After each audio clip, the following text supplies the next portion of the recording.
Detroit is different. Detroit is different. Detroit is different. Detroit is different. Detroit is different. Detroit is different.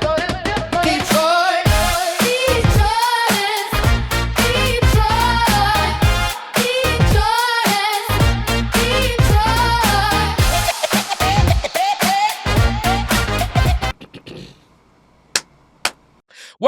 Welcome back to Detroit is Different Podcast Studios. And in studio, I got a brother that definitely knows a whole lot about design.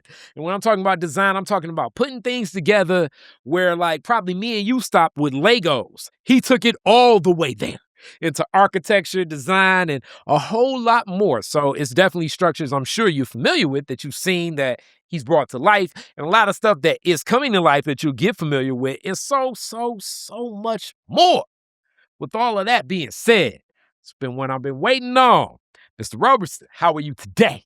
I'm doing all right, man. Good to see you again. Yes, sir. Yes, sir. So, as we always start these with the roots, and I know a little bit of this story just from another project, but we still going there anyway. Your family, how many generations deep to Detroit are y'all? Oh, gosh. So I would say we have to be at least 3 generations deep. At least 3, because my mom, my mother's mom and my dad's mom, they came up from the South, and that's where we started. So I would say my grandparents. That's like the first generation that was here. All right, what's the roots of the grandparents? All right, so my mom was they were from Louisiana.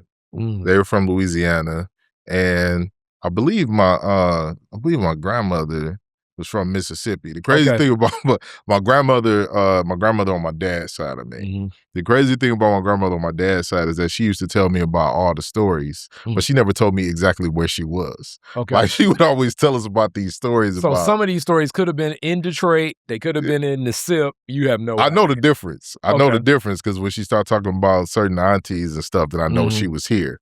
But when she talked about certain stuff, like, that was happening with my great granddad, all that kind of stuff, because my great granddad passed away before she got here, and most of the time when she tells stories that include him, then I know that was before she got here. But I don't know exactly where she was. I mean, I think she used to be in Mississippi, but I had to figure out exactly where she was. Now I know on my mom's side, my grandmother that used to live on the east side, who passed away, we still got her house now.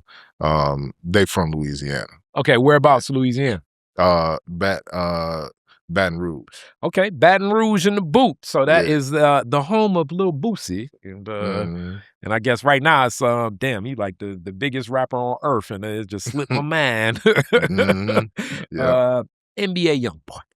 Say it again. NBA Youngboy. Okay, yeah. Yep. Okay. Yeah. So I ain't all into the young boys. No, this is where I definitely am old. I listen to his music. It's like, what is he saying? Yeah. What is he saying? It just sounds like, and it's like, I'm sure that's probably what it was when I was listening, whatever I was listening to, and my people was thinking the same thing. It's like, you don't understand what Daz Effects is talking about? Bump skimmity wrong. I know, and that was, to me, that was dope. Microphone checker, Dad. But we had a lot of I had a lot of family down there, man. In Louisiana and Baton Rouge. Booth. Yeah, the Roberson family. So my granddad, Mr. Roberson, was down there, and he had like 7 or 8 kids, and he was never married to my grandmother. And so after my grandmother got pregnant with my mom, she came up here. And they lived up here, when Detroit was just kind of booming and all that kind of stuff. People was coming up here to get jobs and stuff like that. So, and they lived in the Jeffries projects. And Jeffs. Yep, they lived in the Jeffries projects, and I think that was most of those buildings. Some of those buildings got torn down, right? And when after they lived in the Jeffries projects, and they were tearing some of those buildings down, they actually moved my grandmother and my mom over to Newport, Newport Street by Jefferson and Dickerson. And so that's the house that she was in the whole time. Okay. After they moved from Jeffers Projects, my grandmother stayed in that house on 363 Newport. And, right up the street from the Detroit River. We used to always go down there and go fishing and catch crawfish and do all that kind of stuff. But yeah, we still got that. We still got that house over there. Yeah, that's that's that community where people would be like, I got water in the backyard, a lake behind me. Yeah, that's up the street. Yeah, over there on Alta Road, down the street, they had a little canal back there. And that also is when you over there, like right now, it's summertime. So, you drive over there, you chilling for a second, go inside, and then you come out, your whole car covered with fish flies. You like, what? Oh gosh, over here? Yeah, the fish fly. Oh my goodness. Yeah, that's the one thing that used to annoy the hell out of me in that neighborhood. And when we was younger, I guess it didn't bother me so much when we was younger, because I used to like to catch bugs and stuff. But then when I got older, I used to install cable, and I used to have to drive around that side of town. So when I got old enough to understand what was going on, and you just walking and you hear the popping under your feet because you killing so many bugs at a time, I used to hate that. Man, I hated that when I got older, when I got grown. But it wasn't so bad when I was younger, though. I didn't really care so much. Yeah, if you're not from here and you come and it's like over there, it's beautiful at times, but definitely you come in the summertime, you're gonna be thinking like, is Revelations come? Is the locust? It can be like that sometimes. You know what I'm saying? Exactly. But yeah. All in the Detroit story. And we definitely gonna go back on the when you talked about installing cable. Oh man, I'm sure you got some stories. Yeah. So we talk about that neighborhood where they at. What's the neighborhood you grow up in? Okay, so I started off in on the east side. Because my grandmother was right over there. Right there. And my dad's mom was over there too. On Phillip Street. Okay. So that was kind of the neighbor, that was the neighborhood. So my mom, when she got pregnant with my brother and myself, she wound up finding a place over there. So we was on Gray Street, view Mac and Connor. All right. That's where we spent a couple years there. I was there for about 7 years, and I got some crazy stories from over in that area. As a young, just as a young young dude. Yeah, 7, 8, yes. 7 years old or whatever. My mom got married. When she got married, she moved over to Joy Road in Southfield. Oh, so that's almost like polar opposite when we think of from east to west. Yeah, when you think about that era, so that was like the 80s. So it was Detroit was different, like the culture and all that kind of stuff in Detroit in the 80s was different, early 80s or whatever, early mid 80s. And then when you go over to the the west side, you talking about Joy Road and Southfield. Now, Joy Road and Southfield, when you're on the west side of Southfield, that was like right next to Dearborn. Yeah, it is. That's definitely a dividing, you go across the street and it's like, man, you're in Dearborn. Yeah. Then the other side of the street is like, no, this is definitely the hood. The hood, yeah, exactly. That was because the Herman Gardens was over there. Yeah. Oh, the Herman Gardens was over there. Talk about it. That's where we when we moved over there, we was like, oh wow, like this is a nice neighborhood, because we were on the west side. We were on the west side of Southfield, and we lived next door to a white family. His name was Cass. It was an old man named Cass there. He must have been one of the last holdouts. Ain't no telling. And so here we are, like 7, 8 years old. My stepfather, Kenneth Cox, my stepfather, he grew up where he grew up was over on Pasadena. That's over by Dexter and Livernois. That's over this way, sort of. Yeah, right. So basically over here, close to this neighborhood. Yeah. So that area, or this area, I would say this area now, had a very strong culture. But the interesting thing, it seemed like I'm kind of jumping around a little bit, but it's all tied together, because it's all tied together to how things changed over time. Over that little time, that like the 80s, like from the mid 80s to the mid 90s was a crazy transition of just about everywhere in Detroit. Yeah. So my dad grew up, Dexter Davidson Over this area, way. and that culture, working class culture, beautiful houses, beautiful neighborhoods. Everybody took care of it. So when he moved to the house that he bought, this is my stepfather, the house that we moved to. When he moved to the house that he bought, he knew about, how to take care of a house, Yeah. because he grew up in that kind of situation. So he bought, bungalow house, big enough to raise a family. He had a daughter over there. He wasn't, obviously wasn't married. He had got a divorce. So when we blended our families together, my mom and he got married, me and my brother come along with his him daughter. and his daughter. So Mhm. now we got a sister. And so we just, we had a happy little home. It was a lot of kids in the neighborhood. And what I Okay. loved about the neighborhood, I said we lived next door to a white guy. But that was the only white guy. Yeah, I was gonna say, He yeah. was the last holdout in on the block. But it was like Tireman was like the last street But where yeah. when you think about Joy Road, so you got Joy Road, you go down to Tireman, and between that area is where basically the hood stopped. But also, you get, two historic hoods, especially like when we think of like rap. So shout out to Stretch and them. So it's like, that's not far from. You've touched like the Mac and Bewick area, and also the Exit 9 area. Shout out to DZ. Stretch them been here. DZ coming soon. DZ coming soon.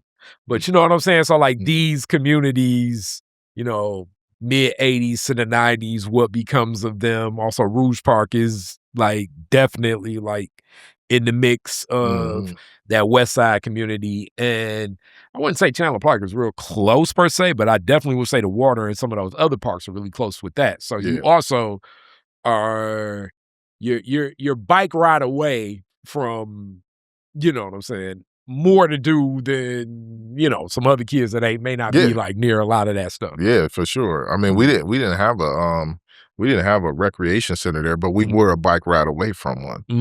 Like the Brennan Recreation Center, the Brennan pools over there, which remind me to come back around to that story, because that's a full circle story for me in terms of being an architect. Yeah. But we used to ride our bikes past the pools every now and then. Yeah. I never went to the pools, but at least, I rolled by and I'm like, oh, it's some Olympic sized swimming pools over here, not too far from my neighborhood. But back to the stomping ground story, like that's kind of where I grew up at. Joy Road and Joy Road in Southfield. Ashton Street was our street, so we was the first street to the west. And then Tireman, we were between Belton and Tireman. So it's funny because when you crossed Tireman for most of my life, that's where it kind of started feeling more like Dearborn. So it's funny, like our block was like the block where kind of the hood ended. And then you had a few people. I had maybe like two friends who lived on the other side of Tireman. And one of my friends we still close now.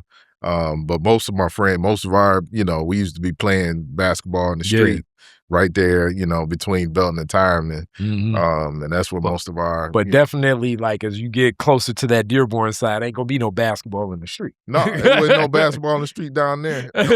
No. Yeah. And then, and it's funny, man, because it was like, the hood was like really, really vibrant, man. It was just like a lot of people there. And stuff happened, but it wasn't like, it wasn't, it wasn't a bad neighborhood. Well, I bring this up often, even in the interview before this. So shout out to AJ. Like, I always say it's what you tap into. The streets are hiring everywhere. And if you want to tap into a lot of that stuff, it's there. But then if you don't, that's there too. Now, some of these stories where it's like, the old head saw I had potential and they told me don't do this. I personally don't remember a lot of stories like that personally, but I definitely can say that, if you could live, you could be like in the hood as far as I know it, but if like you ain't tapped into that, it ain't touching you. Yeah. And then surprisingly, you could also be like the kid from the suburbs that gets access to come to the hood and want to tap into that, and you in that too. And actually, I'm going to speak to this. I'm going to say this just from from living over here, and we moved when I was 13 over to Russell Woods. The people, especially brothers, and I think it's just machismo growth or whatever, but I mean, maybe not even kids, like even grown. Like the guy trying to prove he tough is the most dangerous person ever. Yeah. Yeah. I hear that. So like that kid that grew up in Birmingham, that's in the party, that's in the hood, and things seem kind of left, and it's like, yo, we need to dip. He gonna be like, nah, what's up? Yeah. Mm-mm. Yeah. That's the guy that's like, oh yeah, this could go left. Yeah, no, that's some guys where you Whereas that's just funny. Like, it's so funny because my life moving so fast right now that I got stories in my mind and everything has just become a generalization. But you experience being around those kind of people. Yeah. And it's almost like a thing of like, it's almost like a they know not what they do kind of thing. Like, you be like, bro, you don't know what you're doing, man. Yes. Like just and I mean, I think one of the that's my guy. I ain't seen him in a minute, but I ain't even gonna bring that up. But it just ends up being more dangerous because the other part is like when you know more of the guys, as I say, like really kind of in the streets, their paranoia so strong that they're damn near the safest people to be around because they're not trying to do anything to impact their trade. So it basically is like the last thing I need to be doing is, getting on record for like something stupid. Exactly. That's gonna mess everything up because, and I like I say, this is just based on some of the people gone to Northwestern with. So sometimes it's like almost like they see things from an extortionary lens. But the other part is like any association where it sort of kind of looks like you connected to authorities and other people they know, they be thinking, what you say? Yeah, yeah. So like getting locked up for something stupid like fighting at a party. Yeah. But then they see you getting booked. This is a scene actually in The Wire that I thought was so interesting because I was like, damn, I didn't seen that. So it's like this scene in The Wire where like I think Bodie is arrested for just something like off color and he just having an exchange with McNulty, but one of the guys from Marlowe who just see that exchange. Yeah. And it's like, hey, he was talking to police. Exactly. That's not the jacket that a lot of the guys I know from the streets want on them. So that's why they're the most safe people ever. It's the guy trying to prove that he can belong here that can be a more live wire than anybody. Well, yeah, and the thing too is like people who into that and they got a different set of eyes. You know what I mean? Like if I'm out here, like I decided not to go that route. So, I went to school, went to college, did this, always had a job or whatever. And, some of these people were my friends just from life. You know what I mean? Yeah, yeah. So then you wind up, being in a situation where y'all wind up hanging out together. And then they see, like, you're in a situation and they see it in a way that you don't see it. And you look and you be like, damn, it is what that is. Yep. It's like, you watch that over there. Or, you know what I'm saying? Be careful with that over there. You don't want to pull up over here like that. Yep. You know what I'm saying? Because it's, it's some wolves over here. Like, you know what I mean? Like, the mentality. So then that puts a person like me who, like, okay, I did a totally different life. But because I was always a stand-up dude, like just a stand-up dude, like never really fucked nobody over, nothing like that. So when I do hang out with people who may have done something different, they ain't got no problem with, pointing shit out to me that I'm not, and you ain't gonna know that stuff if that ain't the life you live. No. You know what I'm saying? Sometimes it can be like over paranoia. It's so interesting. Like my mom was like, damn, a lot of guys that have spent more than like 10 years in prison. And I'd be thinking like, I don't even think like that. And rest in peace to my mom. And she was like, you don't ever be asking them how they end up there. I'm like, Ma, the last thing you do don't even care is ask the person why. If they're not volunteering that information, it is what it is. But definitely like, here go the classic one. Like, the more time that I notice everyone, and I mean, even to like, I got, rest in peace to my Uncle Wally, like even elders, like, so this will be like, 20, 30 years after. They don't like being in middles of rooms because like their association of being in the middle of the room is like, I don't know what's happening here. Yeah. So it's like they're gonna always usually end up like in a corner with always like their back as if like, okay, a fight ain't gonna happen, but I don't know how the hell I will respond if I done seen multiple, prison riot fights and stuff. Like I don't know how I'll respond. So it's like I gotta even be cognizant of like, I go with him and I know, you know what I'm saying? Like, okay, we at the fireworks and now they just like, you cool with this? And it's like, right. yeah, I'm comfortable. I don't think Yeah. anything's going to happen in this place, but they're not, But it you know what also I'm saying? puts you- But it make that's you- the other, yeah. It make you put your antennas up though. It make you put your antennas up because it'd be like, Mhm. on the one end, because it's almost like how we be talking about, folks from other cultures and stuff. We talk Yeah. about them sometimes. We be like, oh, they just think ain't nothing gonna happen. Yeah. You know what I mean? And so then you got somebody who was on this level with it, like, like, dude, you feel like a little bit paranoid, and you want to be like, dude, you paranoid, but at the same time, you be like, but yeah, let me just make sure I keep my eyes up. Yeah. You know what I mean? Like, I ain't about to just let my guard down too much, Or the work, you know what I'm saying? And I guess this could be happening anywhere. And I'm sure, because like we close to the same age, like, and I'm glad this is not happening, but just like, people just like, I gotta carry my strap everywhere. So it's like they hiding guns on the side of they, you know what I'm saying? It's like, hold up. So now it's like, every time we go somewhere, it's gonna take an extra 15 minutes because he gotta try to figure out how to hide this pistol. So it's like, yo, this is just too, like, we're about to go, you know what I'm saying? Like, I don't think anything's going to happen between me walking in Pizza Hut and getting a pizza and breadsticks. Like, God damn, Detroit is not that crazy. Yeah, it ain't that. You know what I'm saying? Like, what is going on, man? Like, calm down. But it is funny though when you see stuff like that. Because there was one time we were supposed to be working with a potential client, and she, she was from the hood or whatever, doing her thing. And we like, let's go look at the site or whatever. We go look at the site. She opened the door. She got like an AK in the door. I'm like, see, man, I'm trying to do some architecture work, man. Come on. But man. it's people.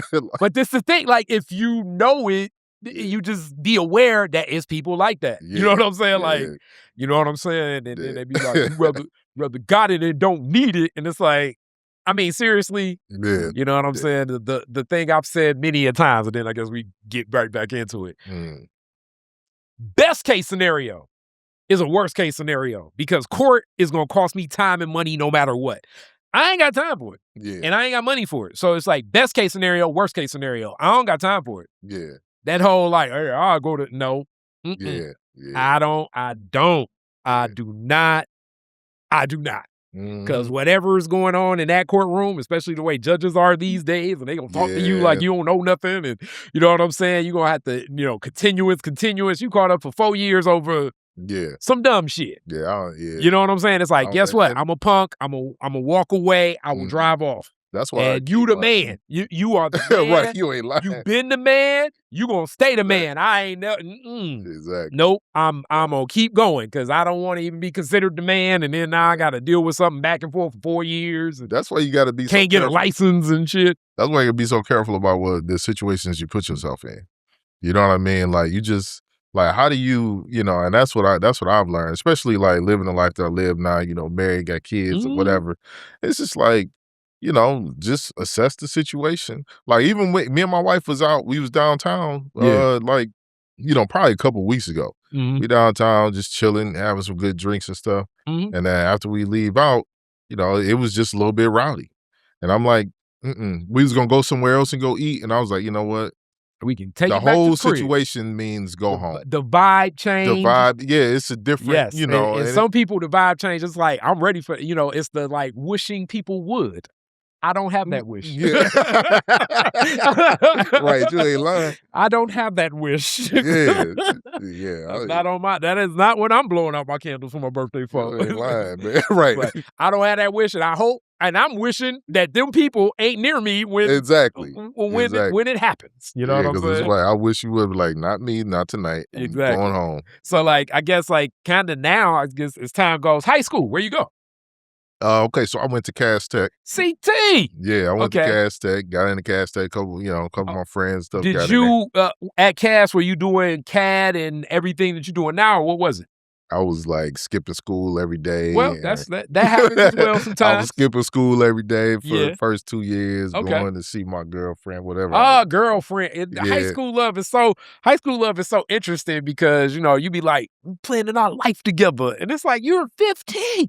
Yeah. But it happens. It's You so know what I'm stupid. saying? I threw all that away. I got kicked out of CAS. Oh, man. Yeah, I got kicked. That happens as well. Yeah, I was in CAS for 2 years, got kicked out, Okay. and my mom was like, and my brother was doing whatever the heck he was doing. He was out there fooling because he was tripping out. He actually had dropped out of school. So we was like, when I got kicked out after my brother, was doing what he was doing, and I was supposed to go to Cody. Yeah. And most I was gonna say Cody is the neighborhood school. Yeah, there. Cody is the neighborhood school. Yes. And I could have went there, but what we had going on was that I had a bunch of cousins there, and my mom was like, "Mm-mm." Yeah. First off, we was in the neighborhood just doing whatever we was doing. We was having a good time. I was skipping school in middle school already and hanging out in the neighborhood. I don't even know my parents even know about that.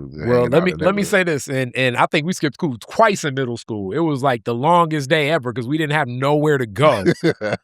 You know what I'm saying? It's like it was bad for us, man. Now you done got me down a little path here, man. I'm gonna go down a little tangent. It was like it was like 10:30. We still at McDonald's. They like, hey, we know you ain't supposed to be here, and this is how crazy we are. We all skipped, so it was like damn near like 40 boys is just missing. You know what I'm saying? One of them like, man, that's too boring. I'm about to go back. You know what I'm saying? Oh, that's crazy. Nah, our situation was a little different, man. Over there, I mean, like I said, you talking about Joy Road to Southfield, like, we was skipping, we had a plan. So the danger of a lot of this, definitely, I know for anybody that, has a daughter, it's like you trying to find somebody that got a crib where they people don't care and they ain't gonna be there. And we had that. That's always the gateway. So that's when I got the Mad Dog 2020. Oh. That's when I got the Boone's Farm. Oh. Really, it was Mad Dog 2020. All the poor man liquors. It's like, who buys this stuff? And we would steal them. We would go to the store. We put them in the bag. So I'm gonna tell you what we had. We had a mentor, and that's the bad thing is that we had a high school mentor who was on his way of dropping out of school. Yes. So he had a little bit of the game, and also he could, get the, little girls and stuff to come. You have what we call is a loser in real life. But it's kind of he turned out not to be a loser though. That's good. At that point in time, loser. That's what it was. I think of the character like I was watching it the other day. And Don't Be a Menace, Antonio Fargas character. Wait, I'm trying to think. He's like old school. He's like, yo, we gonna do the porch down. You know what I'm saying? I can't remember who was in. You got like the old Huggy Bear from Starsky and Hutch. Shoot, he wear the platform gold shoes, but basically it's like the older dude that should be hanging with the younger dude. Well, shit, I feel like MC8 played that role too. He played that in the real Menace, not Don't Be a Menace. Oh, and Don't Be a Menace. Okay, yeah. I'm thinking of Menace. AWACS is definitely that. It's like like the old dude. Put in so much work. He just like to see other people do it. Yeah, see other people throw their life away and help you throw your life away. Yes. So we had somebody to help us do that. And we was drinking. He was teaching us how to steal and do all this stuff. Yes. But I'm gonna say the thing though, it was like all these levels of like being wrong, right? And skipping school and drinking Mad Dog 2020 and stealing from the store was like the low level doing wrong. But stuff. It's all like it leads up to more of it. I mean, this really, if anybody ever reads the book, but Tookie Williams' book, and it's very interesting the relationship between like these young people that are there post a lot of what happens with Black Power movement and Bunchy Carter there in LA, and then like what Tookie Williams is, because it's very similar at creating the Crips, because you got Tookie Williams that's looking like a damn superhero because like muscular bodybuilder and all of this stuff, and these kids just keep damn near like hanging out. They ain't got either dad or they dad definitely ain't looking like Tookie. And then, it's like, hey, what can we do? Hey, go steal that TV or go do this. You know what I'm saying? Like it all becomes, and when I say the loser behavior, I'm not defining whoever this is, but you're taking advantage of these young minds because they don't know no damn better, and they're trying to impress you more. And that's really what led to so much of the danger of the situation. And then in the run of this, crack cocaine hits that LA community and it changes everything there with the Crips. I'm going to say that it was a blessing that for me and for my neighborhood and the young folks in my neighborhood, that it didn't get that bad. I mean, and I'm going to say, and it's crazy because the stuff that I'm describing that we was doing was just stuff we was doing to have fun. Yeah. But it was under the same it was the same pattern. It was a similar pattern. It was somebody who was older. Yeah. That kind of knew a little bit about what was going on. And really, in this, it's still like, it becomes more excessive because it's another kid trying to impress to the older guy, like, yo, I'll do more than what he did. You know what I'm saying? Exactly, So like exactly. the outdoing, yep. And sometimes could go way too damn far. Yeah, they be laughing at you if you don't do something, whatever. Look, you scared or whatever. Yeah, look, you know, he over there throwing up or whatever. Like, you know, so like it was all. I'm doing what they not willing to do. Yeah, exactly. You know what I'm saying? And I'm gonna say like it's something that you know, it's a blessing that I didn't really get into nothing crazy. You know, and it's interesting because as much as I'm talking about it here in this scenario, I think this plays out in many communities back to, you know, it's so interesting because when you're a teenager, you be like, y'all don't understand me. and it's like, your parents are so much more like you than you ever knew because they've seen iterations of this. You just ain't thinking it because it's like, I done seen that before. Yeah, they done done that. I know for sure my parents did. You know way what I'm saying? Worse than I did. So like they know, you know what I'm saying, and just walking that path, you know what I'm saying? So so after Cass, where you go? Okay, so when I got kicked out of Cass for skipping school, my mom was like, "You're not gonna go over to Cody. Go over to Cody because it's only gonna be the same thing. Your cousins, the people in the neighborhood, exactly. They clearly ain't having a good influence on you. Yeah, so he like, you ain't going. So my mom was never married to my biological father. Yeah, so we living over there with my stepfather. And she was like, "Look, you gonna go down there and live with your dad." And where is he at? And he's in Virginia. Where at Virginia? And Virginia Beach. Oh man, VA Beach. That's another one of them communities where a lot of wild stuff's happening, but that also is like straight up swamp country. And, you know, if you guys, you know, Michael Vick, Alonzo Mourning, Allen Iverson, but also amongst all of that, it's country. Yeah. It wasn't, it was the thing about Virginia Beach is that it's like everybody is coming down there for the Navy. Because of the shipyards. So it was people from the Philippines, it was people from New York, it was people from New Jersey. So it was an interesting hood, a mix of all these different people. Okay, so was he a soldier? Yeah, he was in the Navy. So you were okay, so that's a different VA Beach reality, but Virginia, it's just a lot of military period in Virginia. But then it's like Virginia too. You know what I'm saying? So like that's like I say, it's that's why I say like, yo. Yeah, I wasn't in that part. I wasn't in the country part. I was in the like I mean, we weren't on the base. I got you, but basically the doggone city was built around it. Yeah, it was like, you know, everybody was from, you know, like, because every time I talked to somebody, it was from New York or it was from wherever. It was like a lot of people from New York, actually. Okay, it's very interesting. And with that, I'm guessing definitely being connected, your father being a soldier, it's a lot of that military discipline period. So I know that had to be like, he was a lot. First off, you missing all your homies. Yeah, you don't know nobody down this way. Yep. And that military after having the ball and like, you know, doing whatever we was doing and having a good time. I'm down here now. I don't know nobody. Yep. My dad is, you know, like, listen, I ain't none of that stuff gonna fly. I mean, he wasn't really like that, but he was just like, you know, we not living like that, bro. Like this is what we're doing. And he was from the D, so he know. You know what I mean? He know what it was. So he like, nah, that life ain't what this life is. No, we on something different. So, but my dad was cool because he was like, you know, I was in 11th grade. He was like, here go, you can have a car. Like I was driving. So I was one of the few people who was driving to school. I ain't know nobody though. So, but still, you know, I had, you know, I could drive and stuff. And he was like, taught me how to cook. And I'm was guessing like, at that point in time, I guess the big thing would be if you still had your girlfriend, that had to feel like, oh man, heartache. it did, yeah, it did. Ah, Yep, ah. yep. She came down to visit, Oh, she came visit down a to couple visit. So y'all times. tried to keep the We kept, long distance. yeah, we kept it going. We Oh, kept for it real? going. Okay. Yeah, yep. I was, because my dad was like, you ain't bringing no girls up in here. Like he was. Hilarious. My dad wouldn't let me, like, Yeah. he's like, nah, you ain't doing that, because I had 2 little sisters and stuff. So he like, Yeah. nah, you're Yep. not doing none of that. Like, you're gonna go to school, you're gonna come home, you're gonna cook, you're gonna, you know what I mean? Like, he had Responsibilities me, like, on deck, chores. he had it on deck, man. Like, I was still out there playing basketball and stuff. Okay. But that was about all I could do, was like go to school, come home, do my homework, go out there, play some ball, make sure I had dinner ready, because I was home before everybody else. Take care of my 2 little sisters. I had 2 little sisters up there. Come on, take care of them. So How old were they?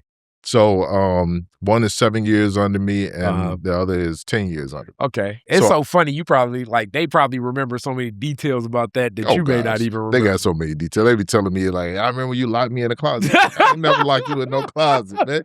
It's like, I'm like, that don't even sound like something I do. They be remembering stuff. I'll be like, okay. I know, because like they so young, they like, big brother. I know, yeah.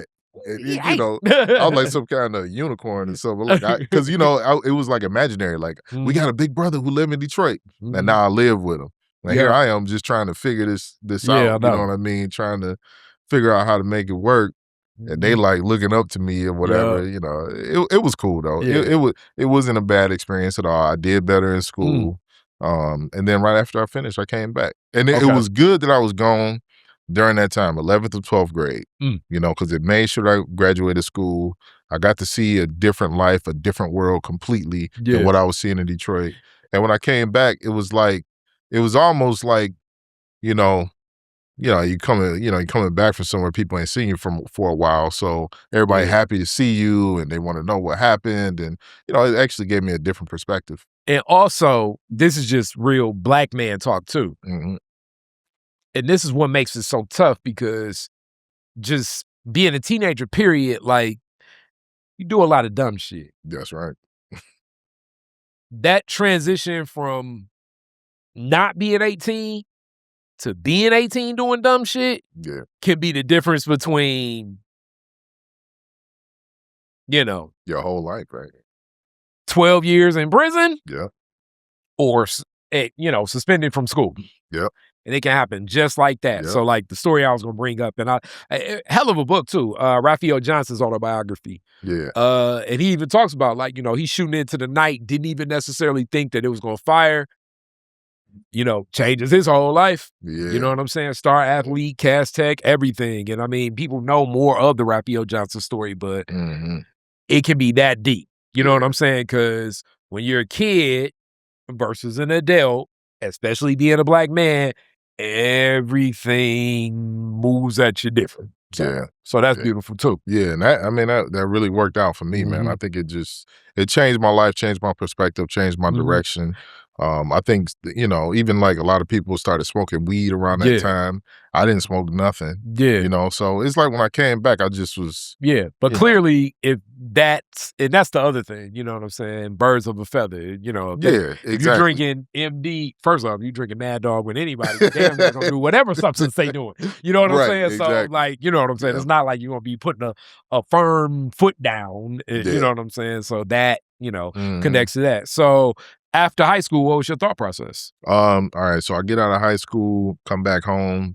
The first thing I'm thinking, I wasn't really thinking about college like that yet. I just wanted to get a good job. Okay. And so that's what I did. I started looking for work.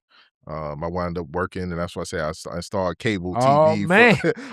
What era is this cable? Is this Comcast? This was so Comcast, but there was a competitor out there. Okay, and this is how I was able to get the job. Okay, they paid me $7 an hour. Oh man! But that was probably a lot back in the day. What era? I wouldn't, man. They hired a white boy. He was the same age as me. We both was 18. They paid him 12.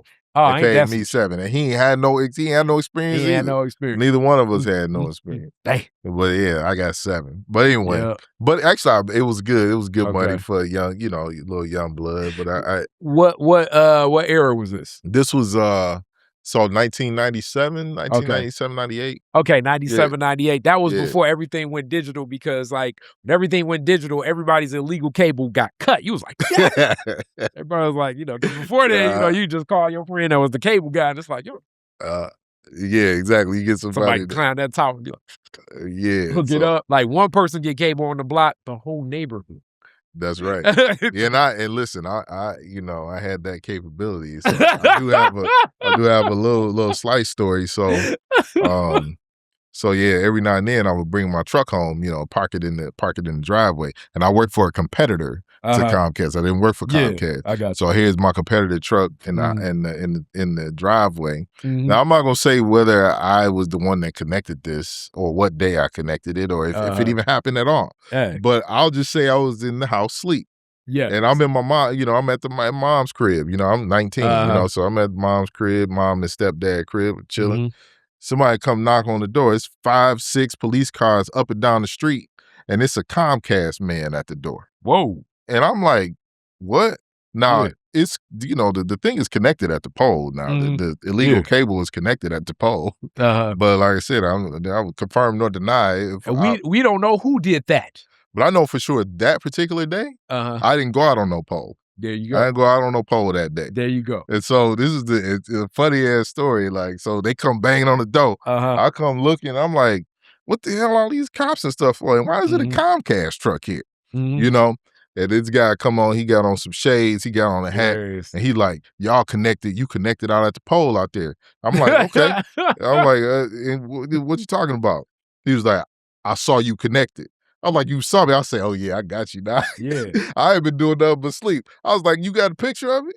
You got a video of it? I ain't connected nothing. I started flipping out. My mom like, calm down before these police take you to There jail. you go. Exactly. And they came in. They was like, well, since we see it's connected, this illegal cable, they came all up in the house and they was looking and they traced the cord. Now here's the thing.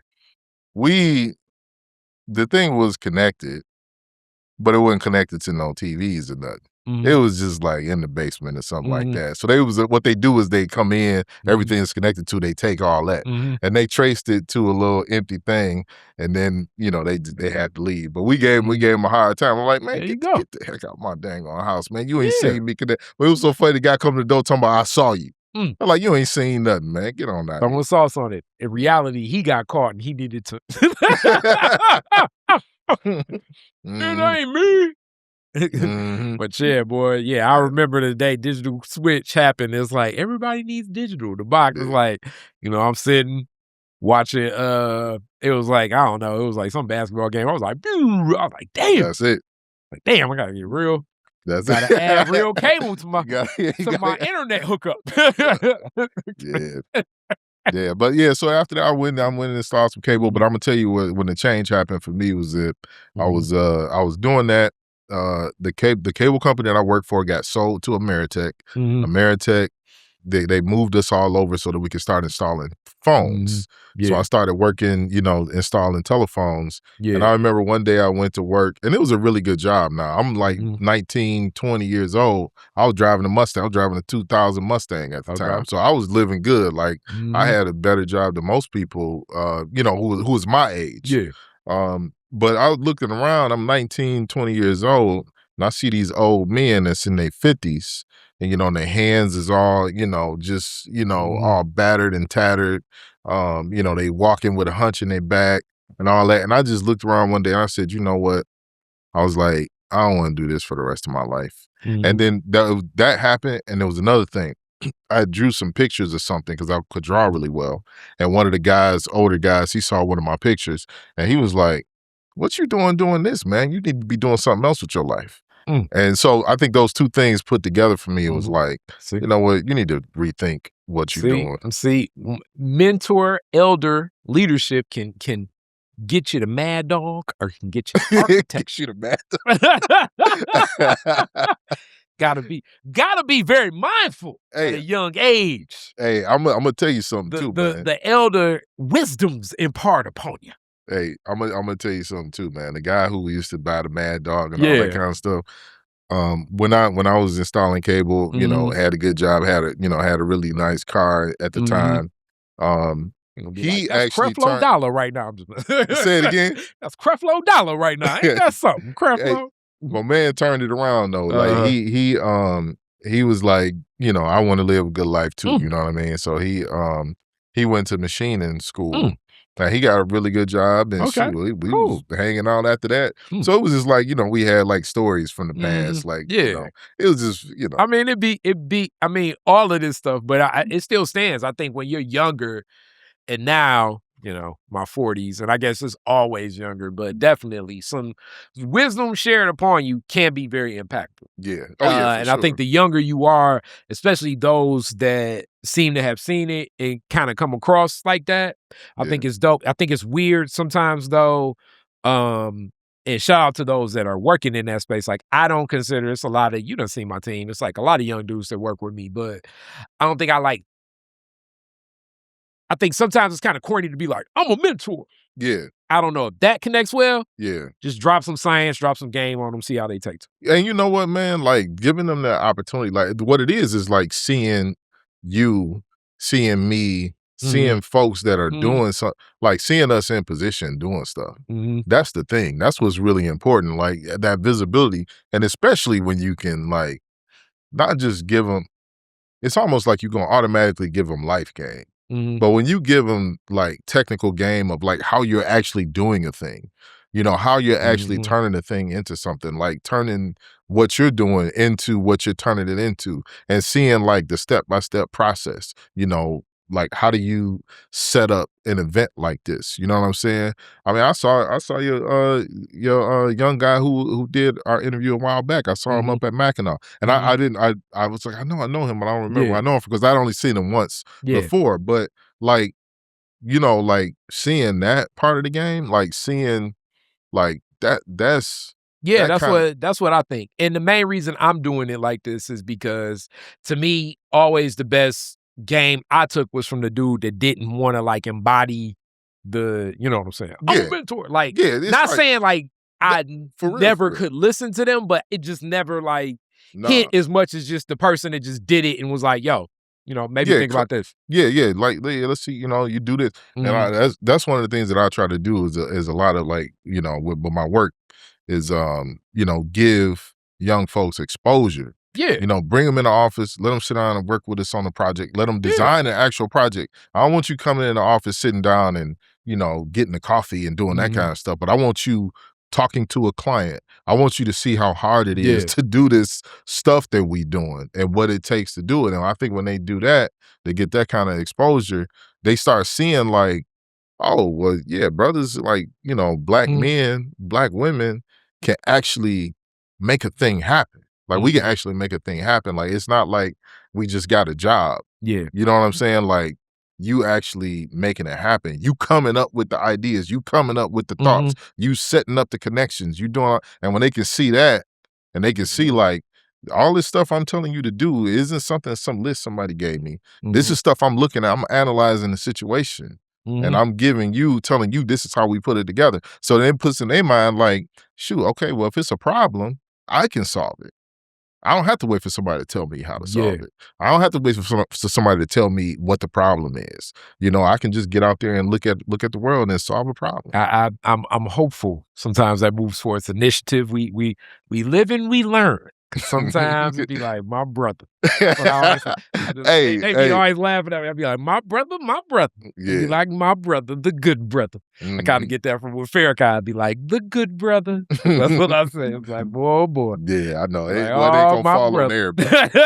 It ain't gonna fall on everybody where you I want. know. But all you can do, and that's that longevity. That's Uh, one of the first things I said. Now, you could mm. get me back on track if I'm No, going it's cool. off. No, we there. But I Yeah, mean, it's you learn, and even with that, it's still like learn lessons yeah, because it's so much like you talk about. It's like so much you learn just over time. yeah. And I just know, back to, it's like you do unto others as you want done unto you. I know Mhm. my best response usually is not from like the Yeah, I hard totally pressed. agree. You know what I'm saying? Lord knows, I definitely went in and out with a lot of that football practice stuff.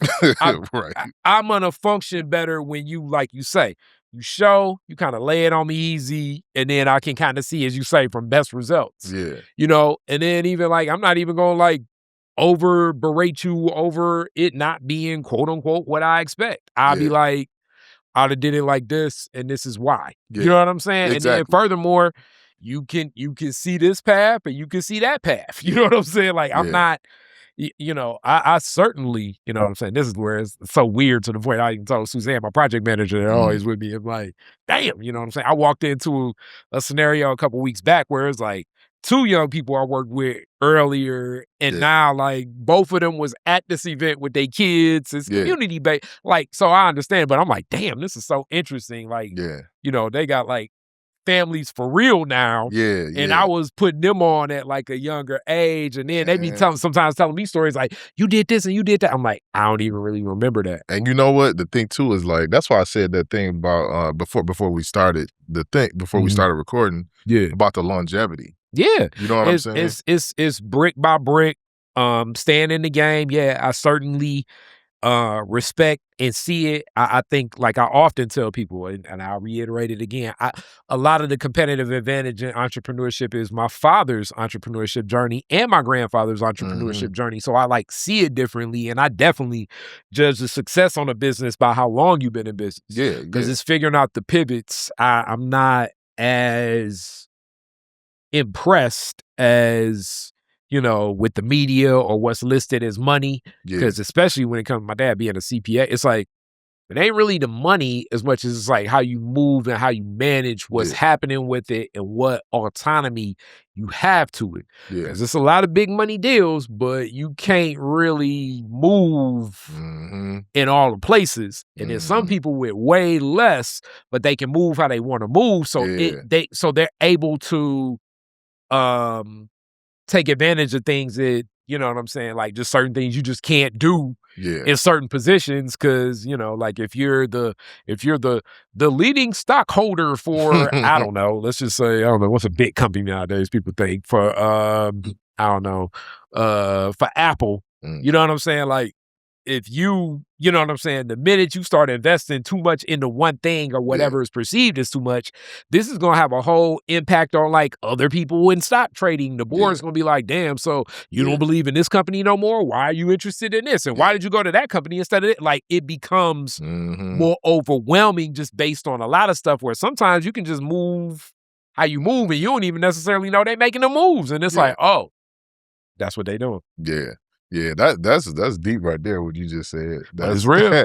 That's that whole situation of like people be saying money, saying numbers and all that kind of stuff, but like you say, the control. I mean, like that's a different thing. A classic one, like people say Jeff Bezos has all this money and they like, he also owns the Washington Post, and what is he doing? So now like since he's owned the Post, and Lord knows I ain't no Jeff Bezos fan or not no fan, but everything that comes out in the business section of the Washington Post since he's owned it looks as if this is a perspective of what's happening within his business. So I can only imagine how many more phone calls and conversations you got to have, even if he be like, I ain't got nothing to do with it. I already got. You still gonna get that conversation. I mean, you know, I know that's how I be. I love basketball. Like if me and Trajan Langdon get cool, I'm definitely gonna be asking him some questions about like what's happening with the Pistons. And if I see him, you know what I'm saying? Like, you know, like right now they talking about him and Kevin Durant. If he walked in the room with some KDs, I'd be like, all right. Right, exactly. And it's like, damn it, I just want these shoes because I like these shoes. It's like, it's like, that's what you saying. That's what you saying. Yeah.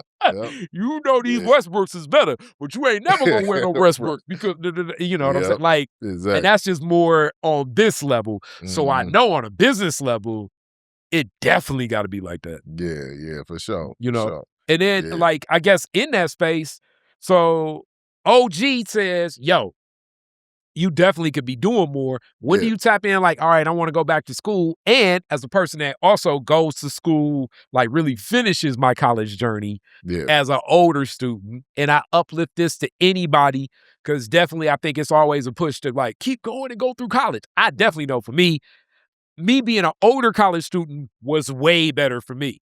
but it's a different journey, especially like if you in your 20s. Yeah.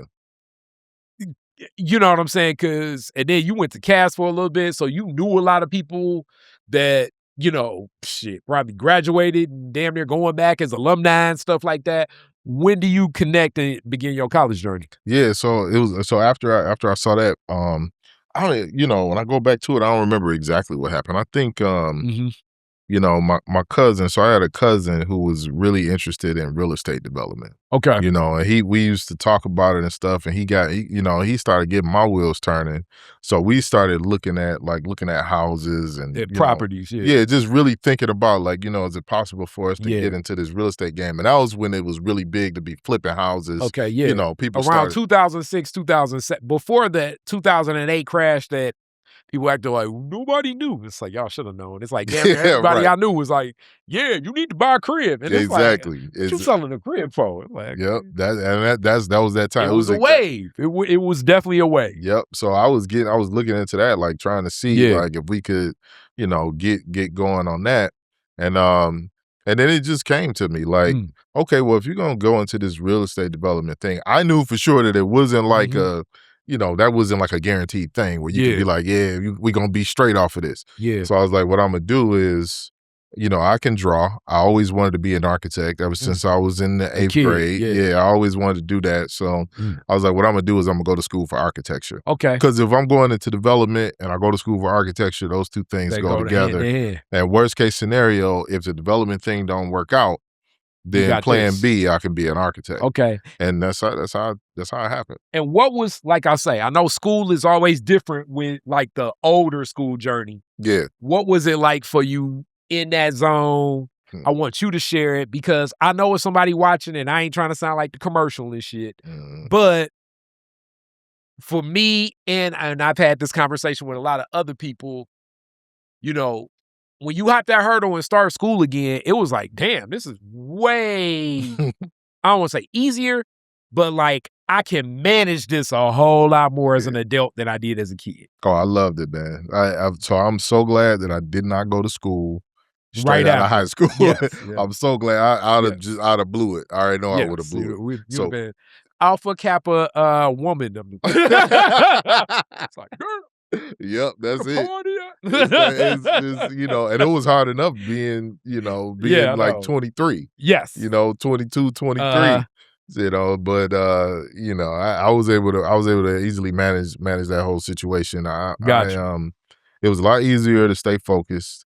It was, and then, a lot of these, they was kids. So Yeah. I'm like, they just out there running around getting drunk or whatever. Yes. And I'm like, I done already did Mad Dog 2020. Yes. I'm good, man. I've had a headache that you'll never be able to imagine. Right, exactly. I've already been there. I used to drive a Mustang. I hung out on Belle Isle. Like I literally was like, Yes. I'm good. Like I don't really. Exactly. This isn't. It'd be like a group project. They like, you like, hey, let's really Yeah, let's go. focus on this PowerPoint slide. Let's get this done. And they was, for them, they was like hanging out, going to all the house parties and stuff. And I went to a couple of the house parties, and I'm like, this ain't really nothing for me. So I didn't really care.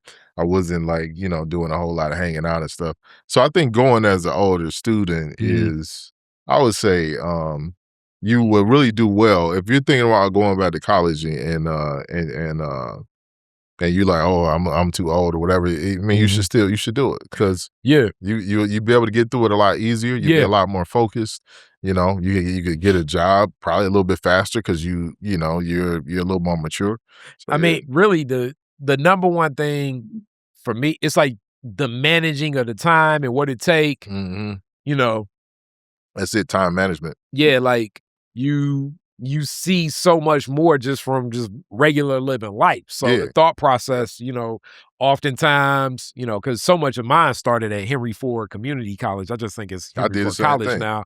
So it's like, you end up with like a class at, I don't know, 3 to 4:30. Then you get like that 7 o'clock class, you really stay on campus, do your homework between both them classes. Yep. Younger me would Exactly. have been like, damn, she fine as hell. What you about to do? You want to Yep, go over to exactly. Fairlane, go to the, you know, Exactly. goofiness. But, Right. you know, when you, but when you know what I'm saying? I'm sitting, Yep. throw some headphones on. I'm sitting in here really, Yep. you know what I'm saying? Doing homework for Yep. real. You know what I'm saying? Yep. Taking it a step further. All right, I know, you know, it is so funny because I said this to like all my cousins. Some of them took it as they went through. It's like, you know, really that old ass student in college. Like, I go to the first class, read the syllabus, Yep. check the syllabus, take the Exactly. notes of like, oh, I need to be Yep. ready for this and this Yep. and this. So I'm already like in the Yep. pace of You know the like whole damn near schedule.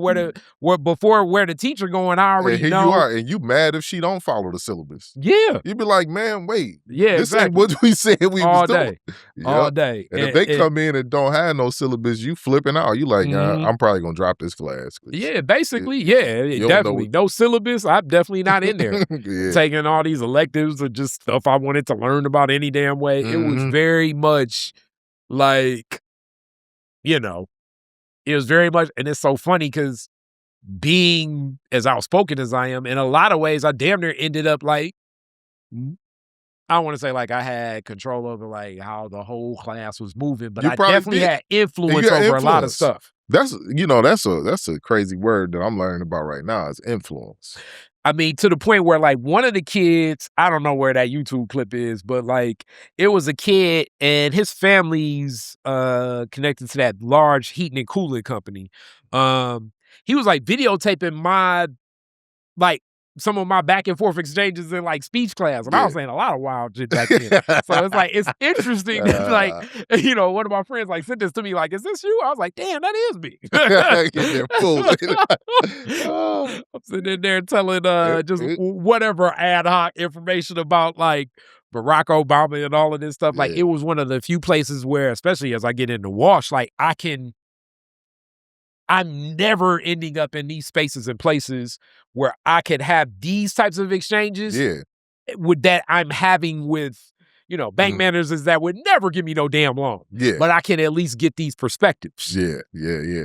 College is good, man. College is I always recommend like when people they be thinking about going back to school. I got a lot of people who talk about it. Yeah. You know, family members and stuff. My sister, one of my younger sisters, she went back. I got another younger sister. Yeah. Her husband passed away, and she been thinking about going back. Condolences. And I'm like, man, just you should do it. You know, you know, they're intelligent.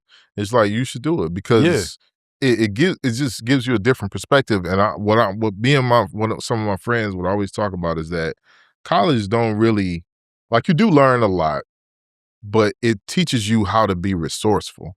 It teaches you like you're given a problem to solve. Go write this paper. Go do whatever. And you got a paper over here in this class. You got a paper in that class. You got a project in that class. You got a group project over here. You got all these different things that you got to try to do. And college makes you be like, how the fuck am I going to do all this shit? I think, and then also in that same level, Lord knows, I did not expect this to happen in this interview, but you also learn the rhythm of your professors because some are more so by the book, some are more so by the lecture, some are more so by the additional reading, some are nowadays like, you know, watch the video. Yep. And you got to know how to manage all of it because you can go overboard with like just taking notes. You got to learn how to take notes. You got to know how to manage your time. Back to like what you say. And then the other thing that was so different like from high school to college too is like high school is like damn near you can just like sit, kick back, and you're Just learning throughout the week. Yeah. So you know what'll be on the test. College is like test, then we talk about it. Yeah. So like now that it's reversed, it's like a lot more autonomy, responsibility on you. Yeah. And when I say this, you can get offended if you want to, but I'm just speaking from the history of the people I've hired in contracting and worked with and partnered with. Back to a lot of that resources. Most of the people I know that always say, man, I can get my degree. I just got like 2-3 more credits. When I do a lot of work projects with them, you be like, I see why they ain't get them extra 3 credits, because these Yeah. people are some drop the ball ass people. That's And I'm just speaking from my experience, because part of the whole thing in college is almost like, can you manage this bullshit? yeah. And can you learn enough of this like general subject matter so we can interact with each other Yeah. in business? And furthermore, can you do it? Because almost like it's like it's so many people I've met where I'll be like, I don't even care about that. Come on, let's go. And it's such a high probability that them people will fumble on the goal line or whatever it is, that it's just like, I'm to the point where I don't even be listening no more. Yeah, man. It's real though, man. That resourcefulness that you learn is real. That is like, and when it's not even that you learn resourcefulness, you learn your ability to manage it and be resourceful. Yeah. You learn like, oh, like I didn't think I could do all of this stuff. And you figured out how to calm your mind. You figured out how to control the audience. You figured out how to manage different personalities. You got a group project over here. You got a crazy instructor over there. And you somehow you do all that and you still get it. You still get a 3.5 GPA. You gotta write a 45-page paper. And like this the other part of being grown and going to college. You still working too. So like my business is still happening too. And I gotta write this 45-page paper in 3 weeks. How do you do it? Like an elephant.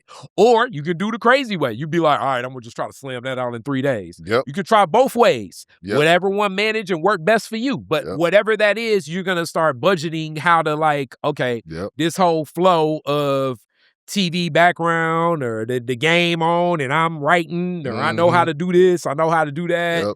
You know what I'm saying? Like you learn a lot about yourself, man. You learn a lot about yourself, man. That's what people who be knocking it, they don't really understand. Like it's not like you're saying that you're smarter than anybody or anything. It's not that.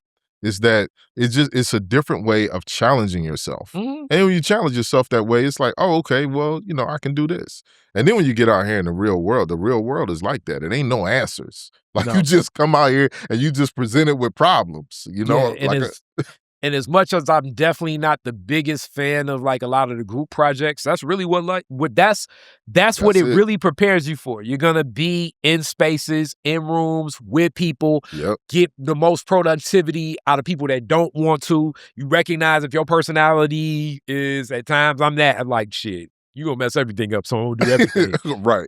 How long can you sustain doing that? You know what I'm saying? And where will you be?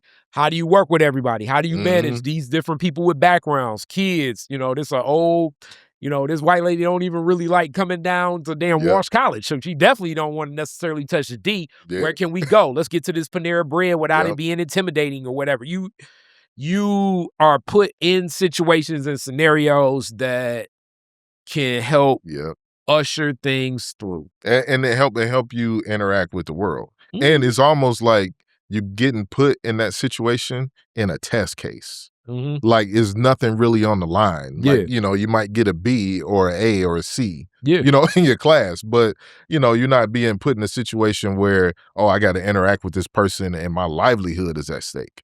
You know what I'm saying? So being, having an opportunity to experience those things before you get out here and you're trying to make money off of it, I think is, it's very valuable. Very valuable. So in that journey, you started at Henry Ford like me. Where you finish up? So I went to U of M. Okay. Did you go to the Dearborn campus or you went to Ann Arbor? I went to Ann Arbor. Okay. I went to Ann Arbor. All right. Complete culture shock. I'm like, again, you go back to the whole past story coming from the hood, doing whatever I'm doing, going to Henry Ford. I'm like, oh, college is, is what it is. It's still, basically, you're still in the hood, because there's a lot of us there. And then you go out, you go out to U of M, and it's like different. The same dude who was sitting right here next to me. When I go to get my Jimmy John sandwich, I see him driving down the street in a drop top BMW. And I'm like, wait, like, like, you know what I'm saying? I'm trying to put this together, like, so I'm like looking around, like these kids is different. like this is. That ain't where I'm from, ain't no 18-year-olds doing, doing what I'm seeing y'all do. But yeah, it was cool. It was cool. Going to U of M was like going. And then also with the older lens too. This the other thing. It's interesting. I was always not the best employee, but you also had some life lived too. So you even functioning a little bit different. And no offense to like the young people going through college, like I'm gonna get in the real world. It's like you kind of been in some real world scenarios where you're not Like, it's like just anytime you that age, I think it's a pressure of like, I can't wait till and then when you did it a couple times, you know what I'm saying? Yeah, for sure. You know what I mean? You Yeah. done, That was you know. really what really helped me though, man, because it Mhm. was like I didn't really have to, like I said, I didn't really have to get drunk. I Yeah. didn't have to, and when I say that didn't have to, when you're 18 and you're in college, you can't wait to Trying go. everything. That's Yeah. what you want to do. You Yeah. can't wait to do it. You can't wait to go to the parties. You can't Mhm. wait to go to the parties. You can't wait to Mhm. go to the club. Yep. And when you've already done that, when you hung out on Belle Isle and did all that kind Yeah. of stuff, like you like, I don't need to go to these parties with these kids. That's how I felt. Yeah. So it was but the other thing too is like we had it was a group of Black people there, and Mhm. that was very helpful. Yeah. And you find in the group of Black folks, I wasn't the only one who was Mhm. a non-traditional Yeah. college student. So it Yep. was, I was able to make friends with people that were like, like me and you, if me and you were in college Yeah. together, I don't know if Yep. y'all know, if you know my friend, you probably know Damon Dickerson. I Damon need to meet. Dickerson, he's Okay. he's an architect. Okay. Doing Need to like connect with. he used to work with Kim Dokes Okay. on a lot of stuff that they be doing around the Cool. city. But yeah, so he and I were the same age. Mhm. Had a similar story. We went to community college, then went Yeah. up to University of Michigan.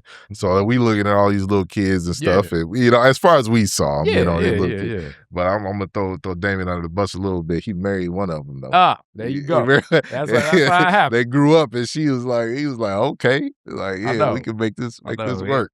So Exactly. She was so putting the moves on them early. yeah, so shout out to my She was like, I homeboy need some more Damon. help on this. Yeah, It's like, all right. and his wonderful wife, and There we go. they got a beautiful family, and It's beautiful. doing stuff around the city.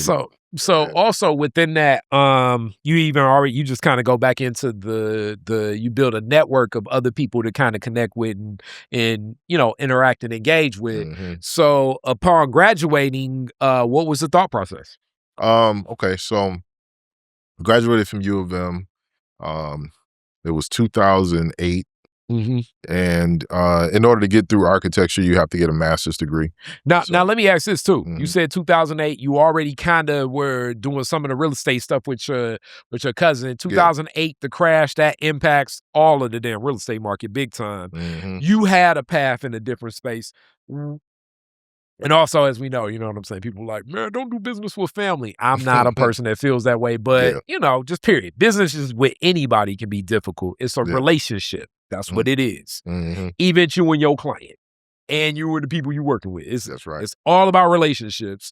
Are you and your cousin still kind of have any of that real estate at that time when the crash happened? So we actually never bought anything. Okay, so y'all never came together to do it. Okay. No, The thought process was that. Yeah, we was going out looking at properties. We was Yep. talking to mortgage folks, and we would, but we Uh-huh. never actually pulled the Jumped trigger on on it. anything. We never Okay. bought anything. We never Mhm. found the house that we wanted to buy. We I had got some, we had some stuff that we looked at, but we I never got actually, you. which was turned out to be good. I was gonna after say, that- yeah, because after that also crash. a taste like that, you get a bad taste in your mouth. It's tougher sometimes to, Yeah, try to get back in there. Yeah. And I'm glad that we didn't do it. We was young, and Yeah. I didn't know nothing about nothing. Yeah. You're trying to buy a house and think you're gonna fix it up. Mhm. You don't know what's going on with that. So so 2008 hit, it was the crash. Yeah. You couldn't get no job nowhere. And I'm Mhm. already, Yeah. Black and, not really code switching. Don't Yeah. sound like, because they be hoping that when they see you Black that you grew up in the suburb, that you one of them. Yes. And I'll come in there just talking like They want me. you to and they come like, in like when I say this, I'm more so saying the character. They want you to be like Yeah. Carlton Yeah. Banks. Yeah, and I never did that. I'm like, Mhm. nah, bro. Like, I mean, and I talk how I talk or whatever. Yeah. But I You was are who always, you are. yeah, I was always very, very adamant about like I'm Mhm. gonna be myself, and I'm not going to, change who I am just to Yep. get a job or whatever. If I can't get a job, then I always knew that if I couldn't get a job, I can go back to installing cable or whatever, man. I ain't But about that's another one of those other realities of more life experience with you. Mhm. And I'm not necessarily saying that like some of those other classmates that didn't have that experience like crashed out harder, but how do I put it? It's kind of, and I guess this debate just exists all the time. And you see it from different lens because you have children, but it's definitely like an era where I think that some people are not dealing with what we would consider failure, period. because I don't think failure really exists, but in ways to insulate, I think, some of that stress or the traumas that others have had, people aren't even experiencing some of those failures at a young age that help, I don't want to say define your character, but just your understanding of how to move through stuff. Yeah, I got you, because you're not afraid.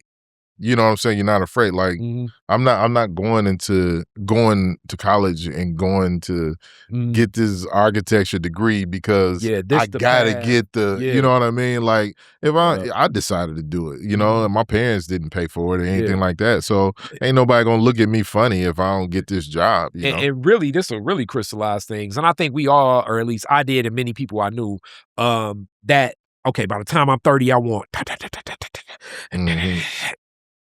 you know, after that didn't happen, it's like, then you get to 40, and it's like, man, yeah, right. you know, now you run into all this. It's like, man, who put all these weird expectations? Yeah. You gotta have all of this stuff in line at 30, and and it's like, yo, chill. Yeah, You it's know like what I'm saying? Chill. just live, man. That tail of the tape, it don't matter. You're gonna be able to move, and it ain't that deep. Yeah, and the thing is too, like, I'll go on a short little tangent, but 30 ain't nothing.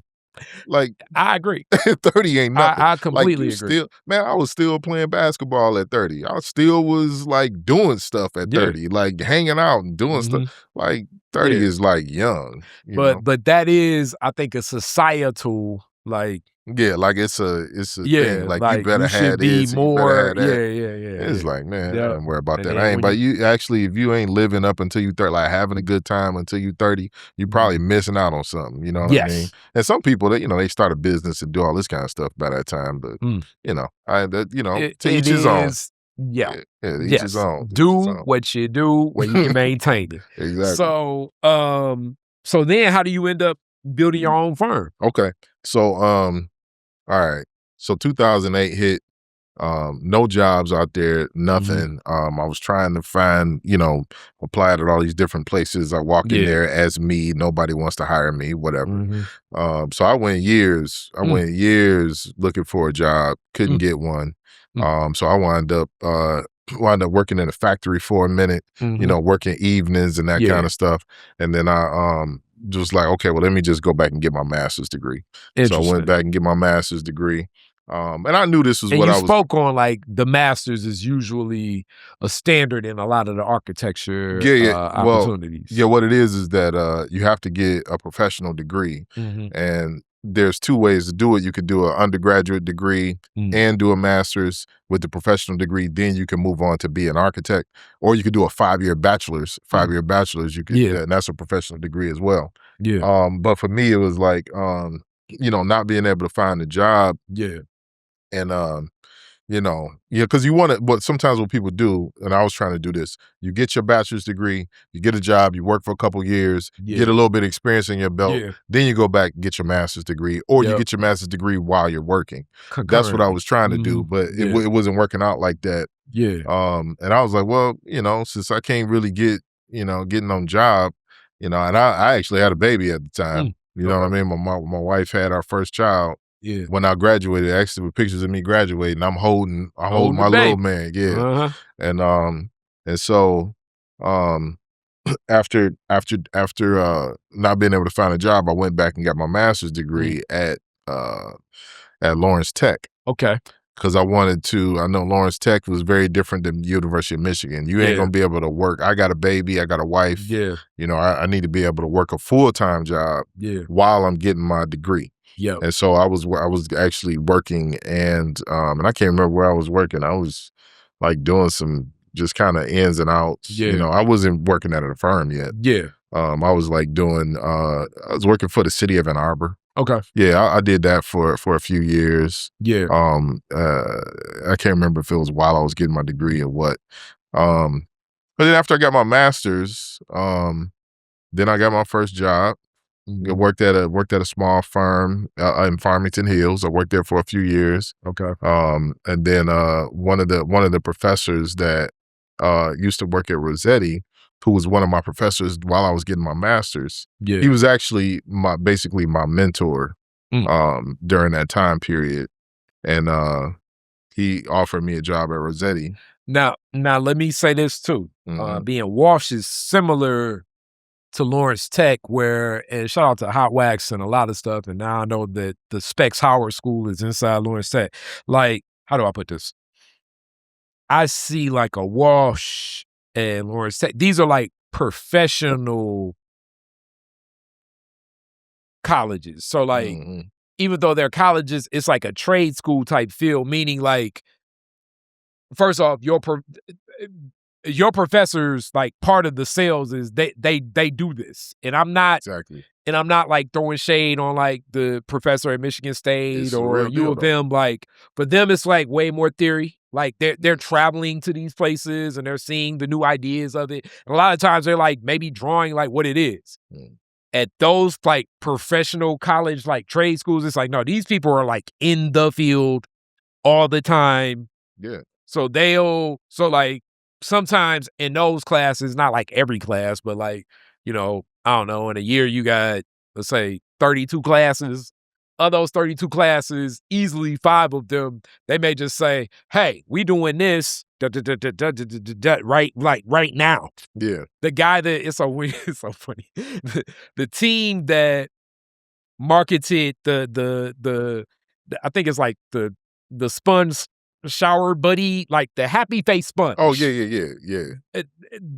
Because one of my professors was like big on the whole design of that. He brought the whole team in about like how they did it, when they did it, how they made the pitch. And it's like, you don't get a lot of experiences like that if you're not at a school like that. So I just wanted for to lay sure. that out. And you know? I mean, that's real talk. 100% real talk. That's Mhm. why.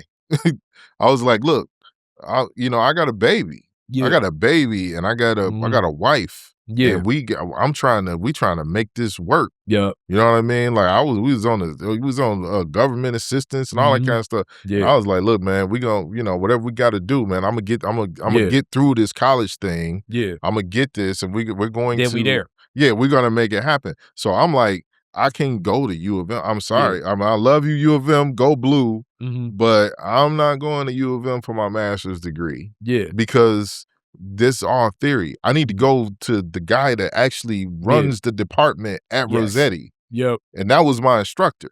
And that ends up being a big difference. That's how I got a job. Yeah.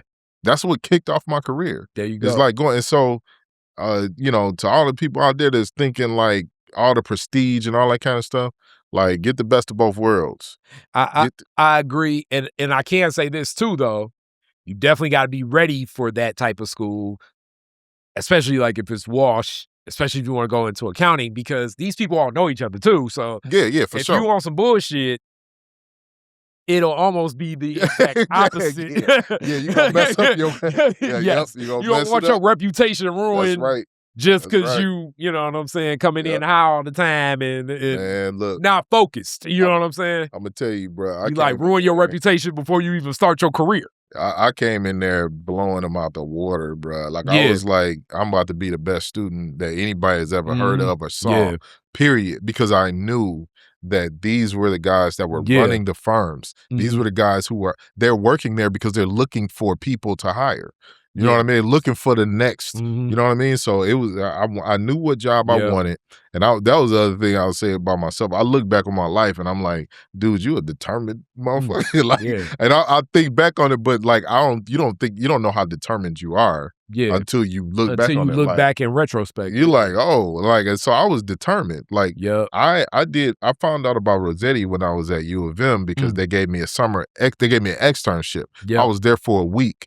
I Yeah. walked around that firm and I said, this is where I want to be. Yep. This is what I want to do. That's I good. talked to all the people that ran the firm. I talked to the CEO. I talked to everybody. Mhm. And then after that, I kept applying. Yep. Applied 2008. I applied. 2000. I don't know how many times I applied. I Yeah. came in for interviews. Whatever. They wouldn't hire me. I said, But y'all go. it's different when the person that's cutting the check doesn't see your work. That's it. And I said, you know what?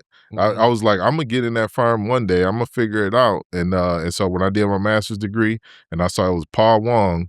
Shout out to Paul Wong. And anybody out there know a little bit about architecture in Detroit, they know Paul Wong is he designed One the of Greek. Yeah, he designed the Greek Town casino, and he like Yeah. and so shout out to him. But when I went to Lawrence Tech, and I was looking at the instructors, and I saw that a thesis instructor who I could have for the entire year. I'm gonna tell you what I did. It was two things. Paul Wong had a student who was an instructor. Yeah. And so my first year for my master's, Keith Phillips, shout out to Keith Phillips too. Keith Phillips, I took his class because I knew that he was gonna have Paul Wong on our reviews, on our final project reviews. So I was like, I'm about to kick ass in Keith's class. So I did that. I was the best student. I was in there cutting the, I was doing everything in there, making sure. And so when we got to the end and we had to do our presentation, Paul was the guy who was reviewing my work. And, this was the guy who I interviewed with, trying to get into Rossetti for years. And he finally got to see me present my own work. When he saw me present my own work, he was like, okay, you top notch. And I was like, yeah, okay. And then the next year, I saw that he was teaching a thesis class. I can't remember if he asked me or wanted me to come to his class or whatever. But when he taught his thesis class, I took that class. And again, we went to China. We did a whole bunch of stuff. And again, I kicked ass in that class. Yeah. And after that, he was like, you want to come work for us? Yeah. And I'm like, yeah, it took me 2 years, even more than that, to get that job. I mean, life sometimes moves like that too. And to that point, I love that you shared that story because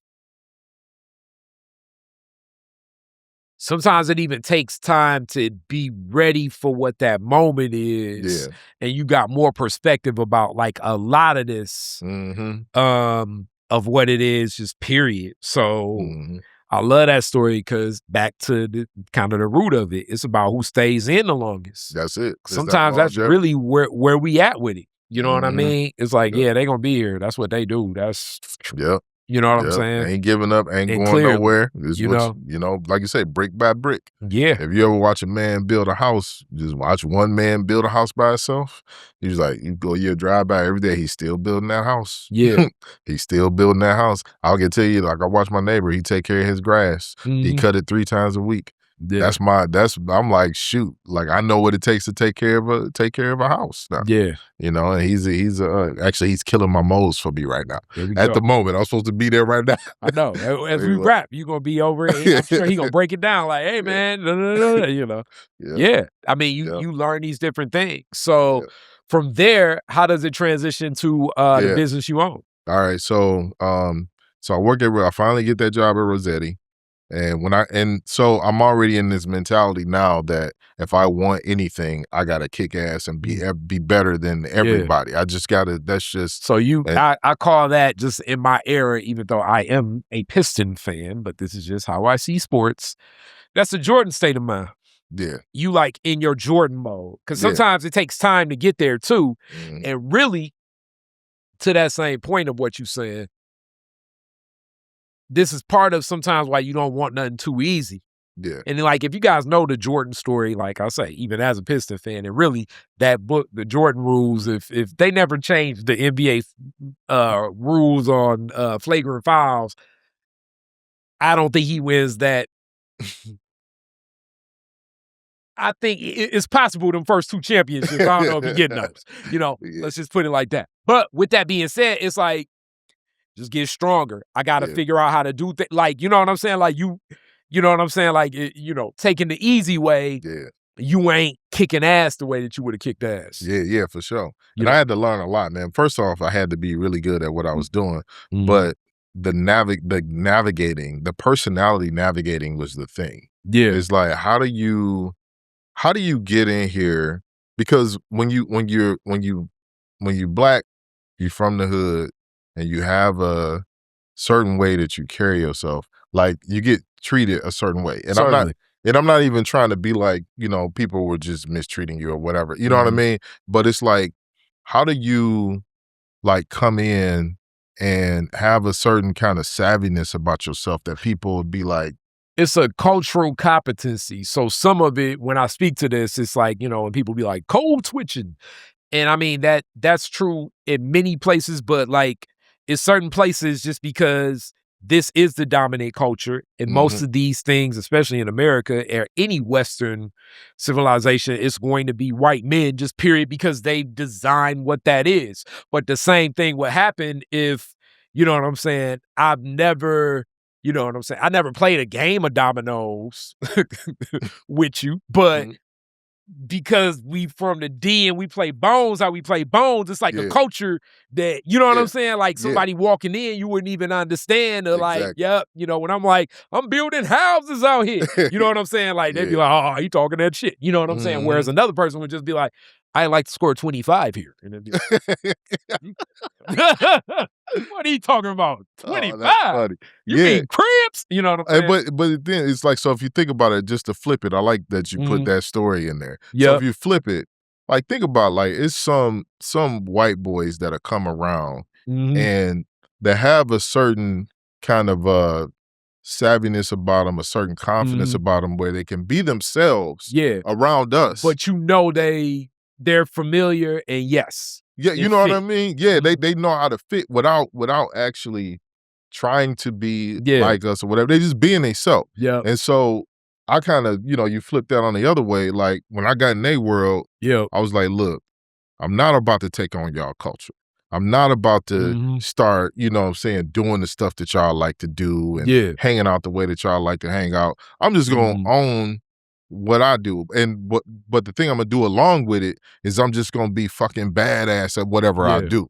Like when the shit come down to you got to count on me to get a piece of this project done. You got to count on me to make sure that we do something to amaze the client. You got to count on me for that. You know you can count on me for that. You know what I mean? And I think like I had to do that so that I wouldn't sacrifice myself. And then like even in the trade, like it's funny you mentioned like like a white dude in the group. It's sort of like, you don't want the white guy to come to the party and then he bring you Hennessy where it's like, you don't drink Hennessy. It's different. Like, okay, he bring the White Claw he drink. And that's what that's and exactly you like, it. hey, and then here go a pint of Hennessy he like, because I know you drank it before. And then so it's like you still you, but you also kind of know where we at too. And he ain't coming in like, let me teach you guys about this. Like he just like, no, this is what I do. Like, you want to get on it? I'll try what you do. Like, you know what I'm saying? Like, just be yourself, bro. And if you be yourself, you be good. And so for me, it was like, that's what I'm gonna do, man. Like, and that's it's learning it. Cause it definitely, and then even like those settings, period, you learn this over time. Cause I mean, as much as we're saying black and white, it's also just like in any workplace. I remember like one of my first gigs, and shout out to them. And like I found out like a lot of them didn't like me because I didn't come to the Christmas party, but I was just real young.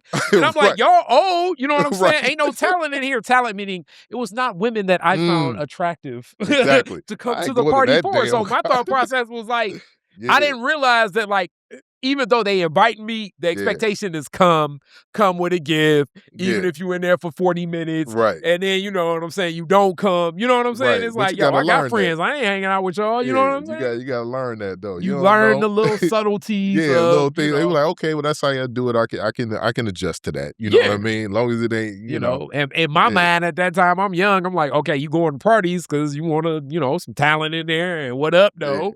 Ain't no talent here. Why would I party with you? That was my thought process. You know what I'm saying? Oh, yeah. It's like people don't like you because it's so. I told my little sister, like, also, you've probably been in this position too, managing older people than me. And that's been tough. And I told her earlier, I was like, look, this going to sound crazy. And I know you ain't going to like it because I know this against your personality. Bring some donuts or some coffee. Like at least once a month. Yeah.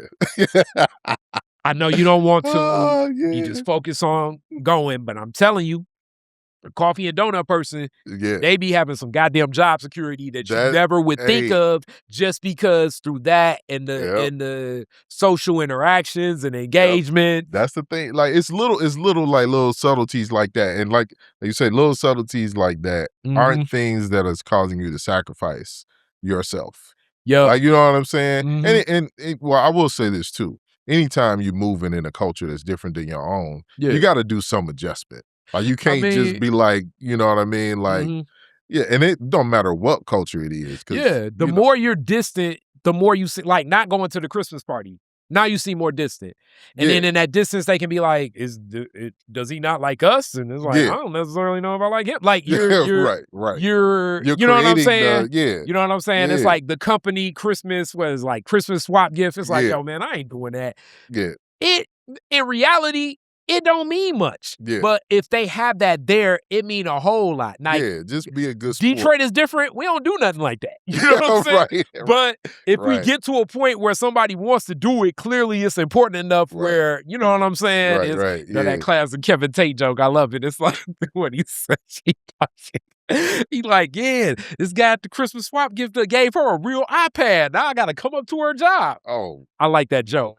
But you know what I'm saying? You stay within it. You stay within the culture. Stay within the boundaries. You know what I'm saying? Come But on. still, you know what I'm saying? But shout out Tate. I love Tate. Yeah. You know? Yeah. But you learn that stuff, you know? Yeah. So, I mean, I started at Rossetti, man. Things did really well there. I learned a lot, man. Cut my teeth in there. Rossetti really taught me what it means to be an architect. You know, like, you know, what it means to be an architect that can win, I'll say. Mm-hmm. And another thing about the trade you're in, and it's like this for many professionals, but especially in your trade, you could travel a lot in that business. Yeah. And because of that, culture and having some type of team culture is even more important. Mm-hmm. You know what I'm saying? Oh, yeah. So, you know, back to like more of them like social scenarios, if you know what I'm saying, and it's tough because sometimes this stuff, you know, this is some of like the spoken rules of like, I ain't really trying to hang out with them.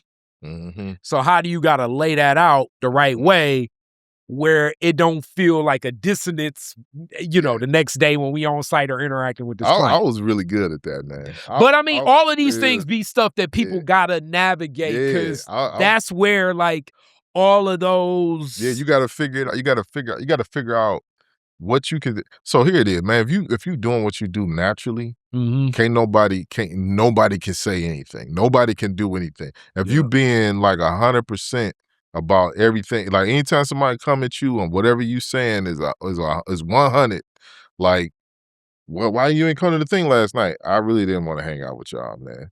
And then sometimes, like, if you do it right, it'll be funny. Like, they'll be like, oh yeah, we know yo. Like, you know, like, yeah, I don't really, you know, y'all get a little bit crazy. You know what I'm saying? But then you be a good sport and you find those moments when you can. Like, but don't go overboard. Don't do too much. And then when you do it, just kind of watch and see how they do, see how they move. Like, are they moving in a way that I like? Are they saying stuff? Do they get a little bit too funny? You know what I mean? Yeah. And then you gauge it. Like, okay, well, if they're hanging out, you know, 4 times a month, maybe I hang out once every other month. Yeah. You know what I'm saying? Just so, because then when you come, it's like, oh, you came. Yeah. It's like, yeah, you know, yeah, I came. Yeah, whatever, here you go. Know, and then, it's yeah, like, you know, I showed up a little bit. You know, I'll pay the tip or whatever the navigation of it. Yeah, and I'm going to tell you this. You learn stuff like that. I'm going to tell you this too.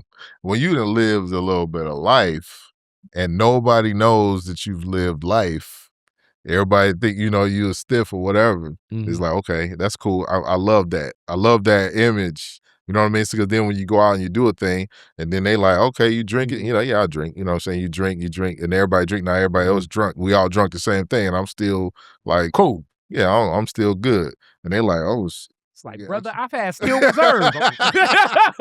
Like, bro, yeah, I do this. I've been doing this. Like, I don't even do it no more. You ever had 211? Right, exactly. You know, I've been down at the bottom of the shelf. Yes, exactly. Yeah. Of which I am not giving any advertisement for that. Exactly. Boy. Yeah. But yeah, after Rossetti, man, I you know, cutting my teeth, becoming you know, like knowing how to kick ass, knowing how to lead and all that kind of stuff. I learned a lot in that process, you know, and got hardened, got tempered, you know what I mean, in that environment, you know, learning how to work with a culture that I don't associate with in any kind of way, but also earn respect in that culture. So then I, you know, wind up, you know, my partner, who's now currently my partner, he was the managing principal over at AECOM. Okay. He got a job over there. We were at Rossetti together, actually. Yeah. Then he went over there. He called me up. He said, look, you know, you got an opportunity to, you know, to be a design leader over here. I'm like, I ain't passing that up. You know, like that's the next step. And so I, took a couple steps up, went over there, did that for about 5 years. And and then, circumstances came about where, we were like, hey, let's start a business. That's Let's beautiful. start a business. And, we started this business. I mean, the thing is, man, I've been hardened in learning how to deal with this world, learning how to deal with this business, learning how to sell this business, learning how to gain the respect of my peers, earn the respect of my peers, learning how to be reliable. I was learning all of that stuff for all of these years, building my network, doing all that kind of stuff. So when I was like, when I called him and said, if you want to start a business, I was ready. And my thing was that I knew that I was gonna get out of working for people. Yeah. I just was waiting for the right moment. And at the time I was stacking up bread. I was stacking up money, like doing projects on the side and stuff, because I was gonna quit. I'm like, I'm quitting. I am not working for nobody else. I'm not working for another person because it's difficult for me. Now, if I had to go back to work for somebody, then I'm not saying that it's impossible. But I just knew that I was more capable of doing more for myself than what some person was gonna do for me. It gets to a certain point in that basketball analogy where you gotta be like, I am LeBron James, so you need to be Anthony Davis. Right. You know what I'm saying? So it gets to that point. You know what I'm saying? Yep. I'm gonna tell you something, man. What I learned over my career, or no, not even what I learned. And this is not a knock on white people, man. But no white man has ever given me a raise. No white man has ever hired me. No white man has ever given me a promotion ever in my career. Every time I got hired, it was by somebody who was some other race, some person of color. Every time I got a raise, it was a person of color. It was well, let me see. Actually, I got some promotions. I got some low-level promotions at Rossetti. Couple of low-level promotions there, like from a junior to a intermediate.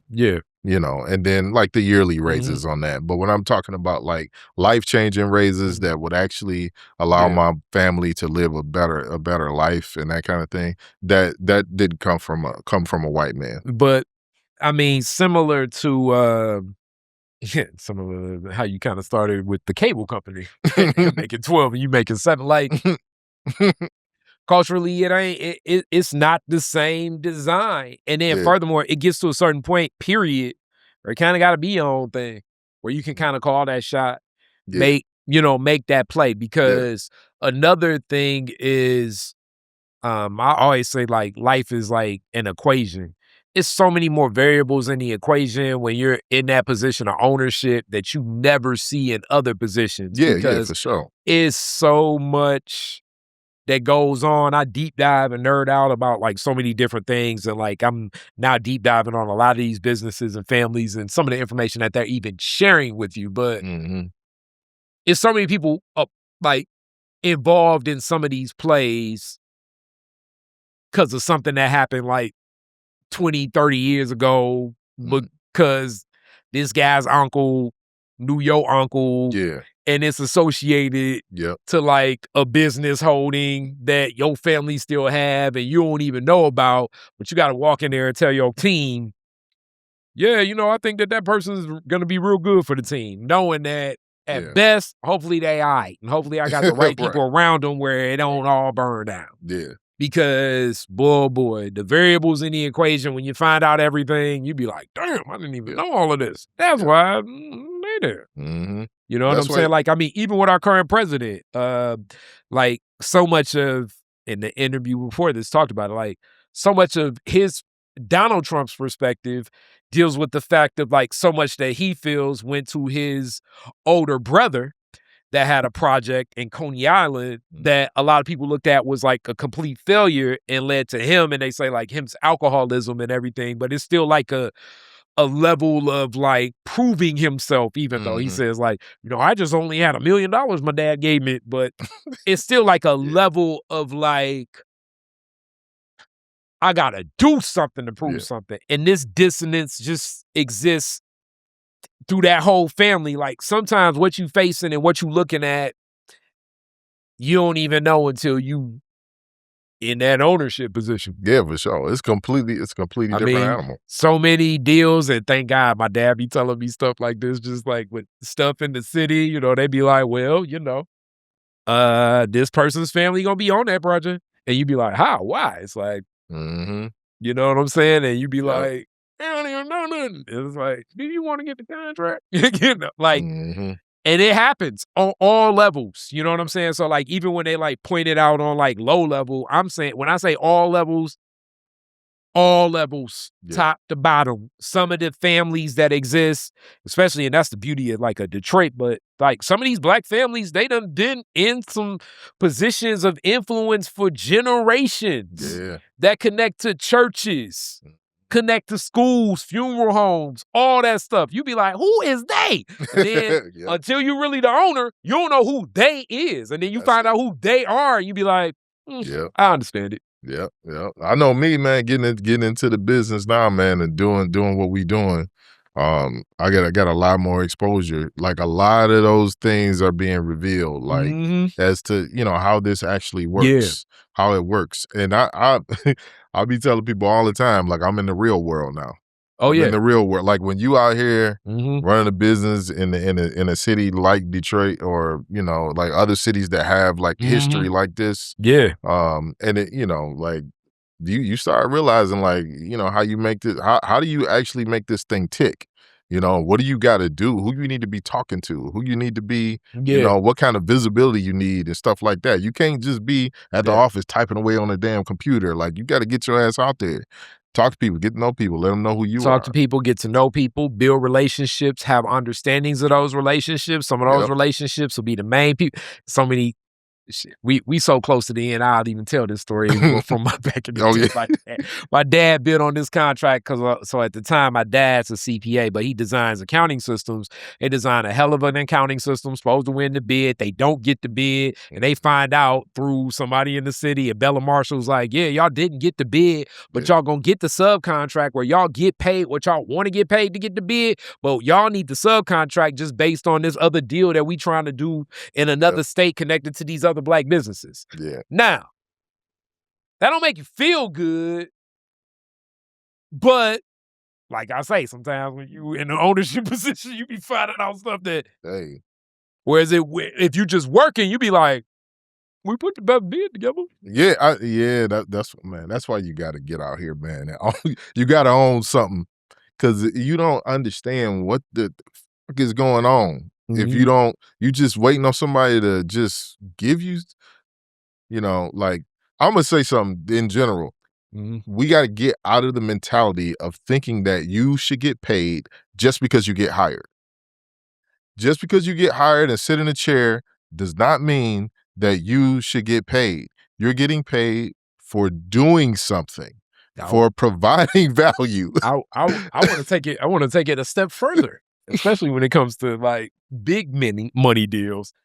Sometimes you do something that they put in the work and you still don't get paid. That's right. You know, it's like if anybody ever seen that Horrible Bosses 2 movie, it's hilarious. But like that scenario happens often where it's like, I don't know if people see it, but like it's in it, they create this shower thing and it's real cool. And it's like, yeah, we gonna buy it. And you're gonna create it over here in America. And then he was like, but you go to these people, get your line of credit, and they'll make sure that you get everything you get. And he was like, yo, we just made a decision that we ain't gonna buy it from you, but we can buy it once you file for bankruptcy, we can get it for pennies on the dollar, and we connect it to the bank that's gonna happen to. Like, you know, and you be thinking to yourself like, I got it on paper, we signed it. Like sometimes you gotta force people to pay you. So you gotta figure out like even how to dull out the work while doing the work to make sure that it gets done. You know what I'm saying? Then you get on the phone with somebody and you be like, man, ain't they supposed to pay you? And then they be like, hey, did you give them everything? It's like, yeah, ain't we supposed to? It's like, oh, you should have never did that. You know, you be like, damn, for real? This ain't stuff. You know, hopefully you learn this at like a lower level in entrepreneurship where you ain't got like a staff of a bunch of people looking at you like, I gotta feed my kids, and Christmas is coming. You telling me that we ain't gonna have Christmas?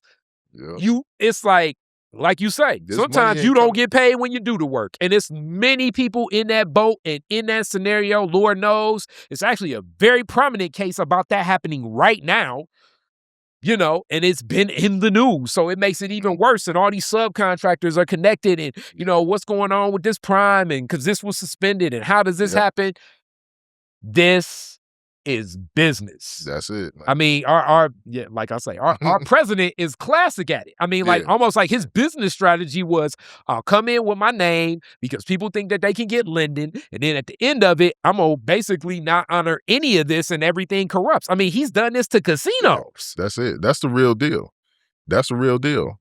Like that. And that's what I'm saying. Like that money ain't just coming from nowhere. Like somebody literally has to honor commitments for that money to come through. Mm-hmm. And not everybody honors. Yeah, just because you send an invoice don't mean they paying. That's right. You know what I'm saying? You got to call them. You got to follow up. You got to, you know, it's all kinds of. And then I'll even take it a step further, which you don't even think this, and Lord knows, I do not have a lot of money, but I'm going to just tell you some experiences that I've seen. You end up with a large check, you take it to your bank. You know what I'm saying? Depending upon how much it is, and I'm going to just tell you, okay, so the first time I got a check just based on like where my business was going, because I was used to checks being like, I don't know, $500 to $1,500, $2,000 or whatever. Mm-hmm. First time I got a $30,000 check, my bank held it for 15 days. Yeah, seriously. And I'm like, yo, this is good. It is connected to your bank. That's and they still said, Yep. That's it.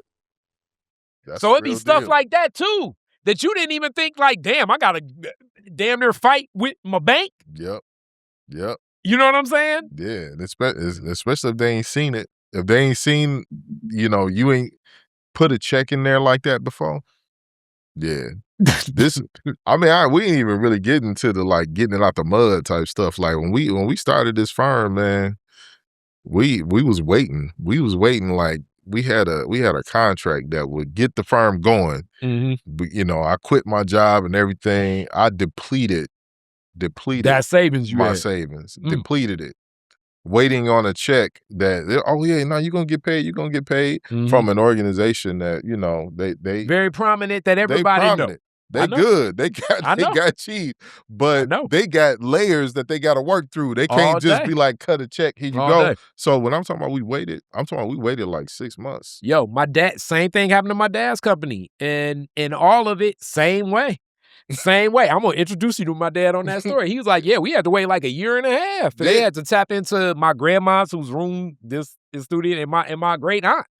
Yeah. And it was still on the line. And my dad was like, no, we still got to do business no matter what. And it was interesting because it was like a partner that came in because his plug was to, I'm not going to name one of them, but with something connected to one of the big three. And they got it and everything. And he was like, yo, because y'all won it and y'all ain't got nothing else, I think I should get 20% instead. And my dad was like, well, you can't honor that no more. And it damn near fist fight. You know, I'm a kid and all this stuff, but now in retrospect, you learn this stuff. Like I say, some of the advantages I got is because my dad and my granddad. Yeah. So it's like, you got to be prepared. And even with this, I still didn't think it would. And it's like, oh, that's what happens. Yeah. Because especially like in them situations, you like, yo, this is a very prominent organization. Like, how is y'all doing me like this? I could call the news and they be like, I dare you.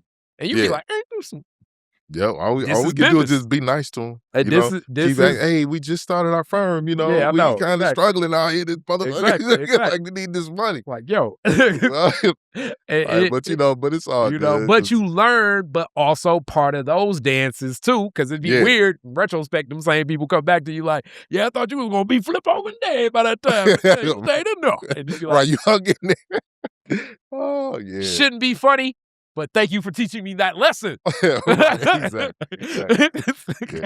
But no, we hung in there, man. We got some of the best clients that I could ever ask for, man. Yeah. We stuck it out. You know what I mean? I mean, shout out to my mom and my dad and my in-laws and you know, my family. Because when I was thinking about quitting my job, I had a good ass job, and I was like, I'm about to quit.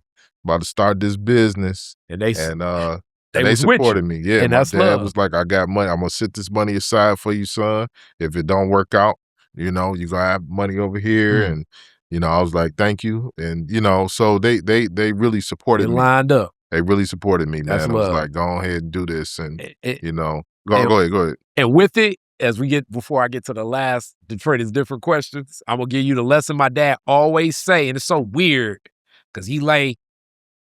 All right, so first off, and it bothered me too. It was my granddad. I was complaining about something real young. He was like, "You don't know how to get the money." It bothered the hell out of me because my uncle, my dad, and my granddad was laughing like hell. They were correct. I did not. Hey, for real. All right, go ahead. Yeah. But the other thing, but it's all kind of connected to it. He's like, you got to know how to manage your clients' expectations. Yeah.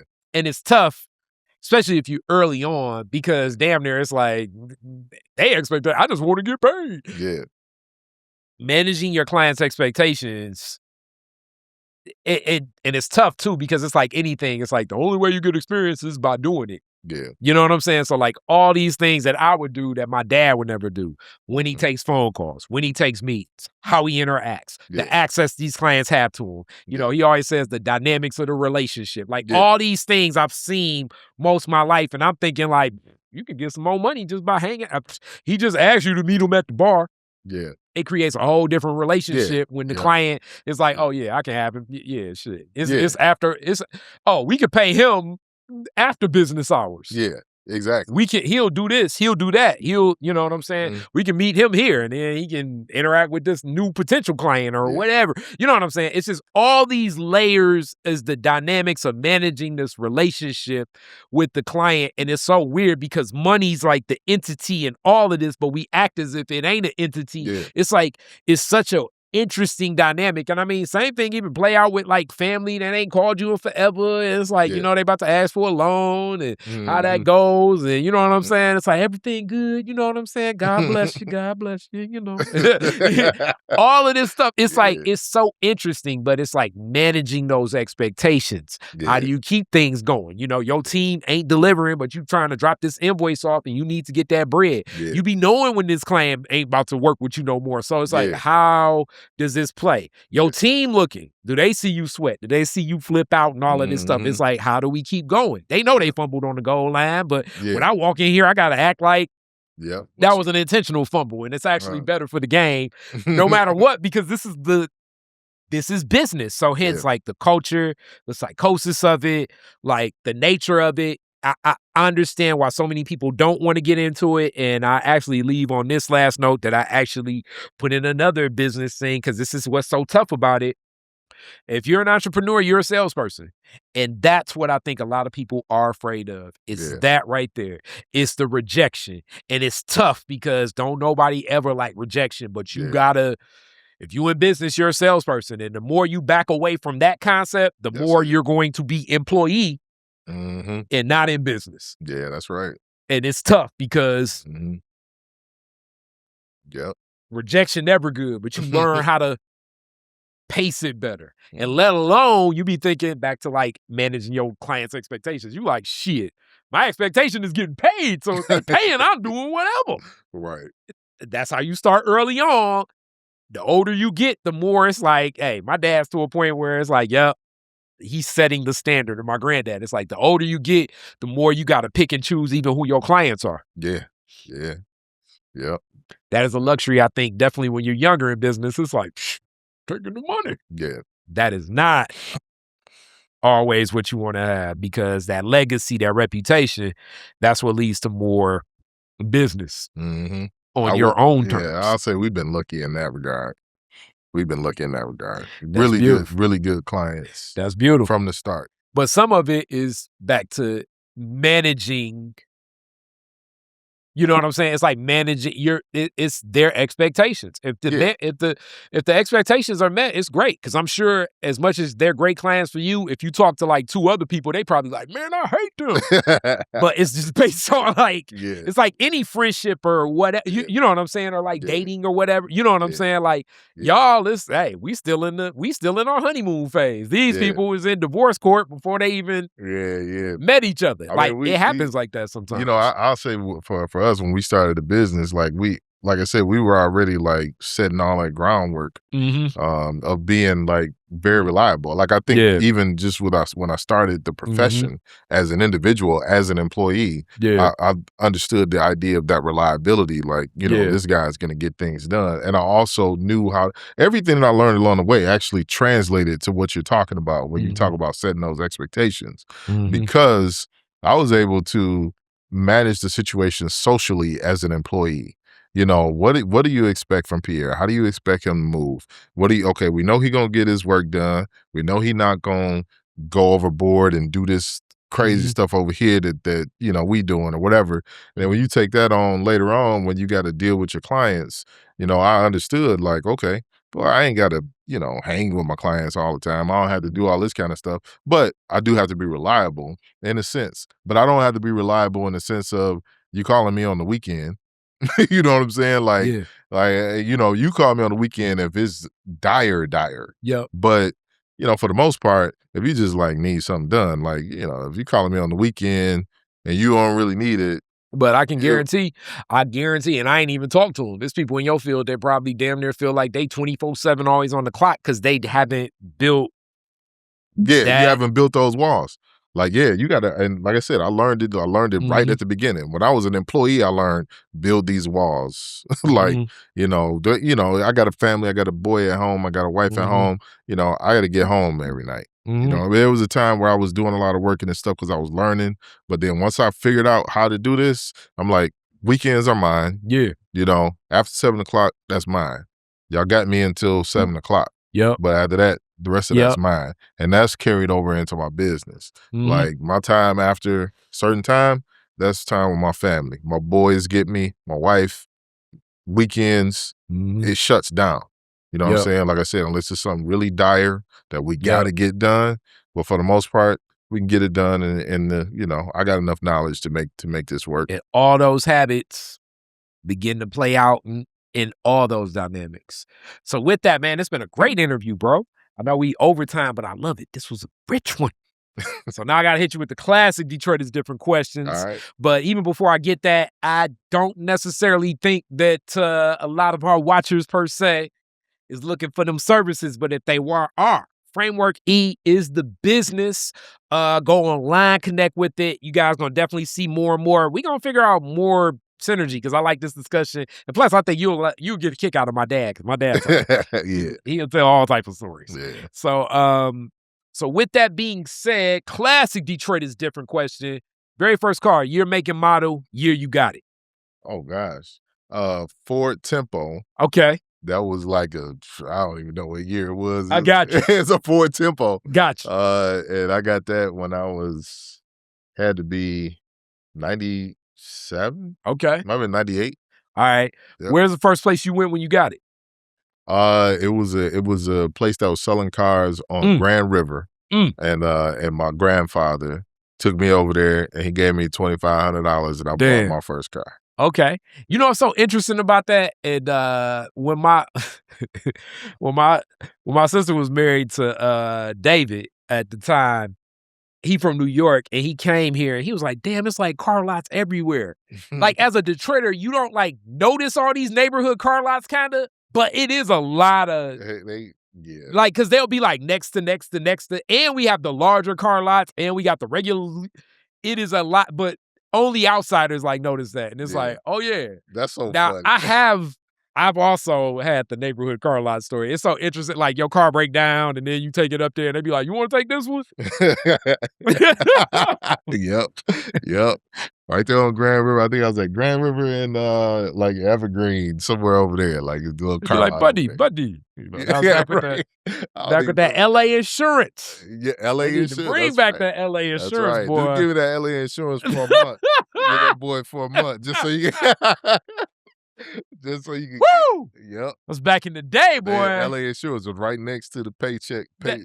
It was all like predatory practices. Right. Go over here, get your payday loan. Put that together with your money today. Go get your LA insurance. You got to drop $350 on. They know you ain't coming back next month. I just need that to get my tax. Man, that's it, man. And somebody in LA insurance like, yeah, go to Secretary of State on. I remember, man, so many years of that, man. Whew. So many years. Oh, man. Oh, man. That's how I ended up in that damn driver responsibility fee. Bold tags. Should have been responsible. Oh boy, those days. Them days. Yeah, oh, brother. gosh, we Oof. write a book, it'll be the same damn book. You'd be I like, know, man. shit. No, it's Oh. like, you know, that's all that mom wisdom. You need to Yeah, get your new tags. that's Ain't right. nobody even. Oh gosh, driver responsibility fee. I Oh, ain't. That's a nightmare. oh, Anyway, brother. Oh, brother. It was definitely, boy. It was killer. Like, boy, you be running into people paying that. Like, ain't seen since high school.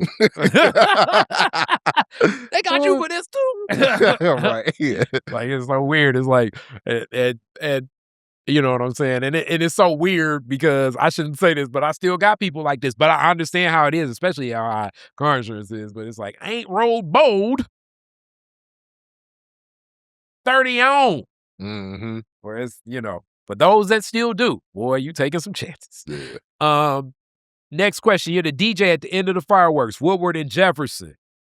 Get to play 2 songs. What songs you playing? Okay. The DJ at the end of the fireworks. I get to play 2 songs. Mm-hmm. Shoot. Damn, why you I'm trying to think about that. At the end of the fireworks. It's gonna be something that's going okay. So it's probably gonna be some might be some funkadelic. I might do some funkadelic, Okay. you know. So we'll just go with oh, you know what? No, I'll do Sly Stone. Okay. I say Sly Stone, What? Dance to the Music. Okay. All I'll right. put that on. Partying. Yep. And then I'm trying to think of something that'll be like good feel for like you know, I want something that got a good vibe, you know, that just got a really good vibe to it. You know, that feel Detroit. And see, you got me thinking, man. I'm going too deep with it, but you know, it'll probably be you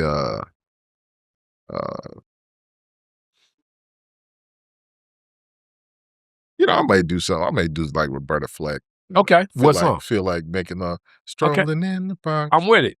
Watching winter turn to spring. Okay. I'm If with you it. could play that and just like get it. Vibe. Because the thing is, like, everybody all rowdy and stuff and they going home Yeah. and stuff. So you want them to feel, Chill down. yeah, I got you. feel good, you know. Okay. I got you. And then the last question. You could rename Woodward after one Detroiter. Who would it be and why? Hmm.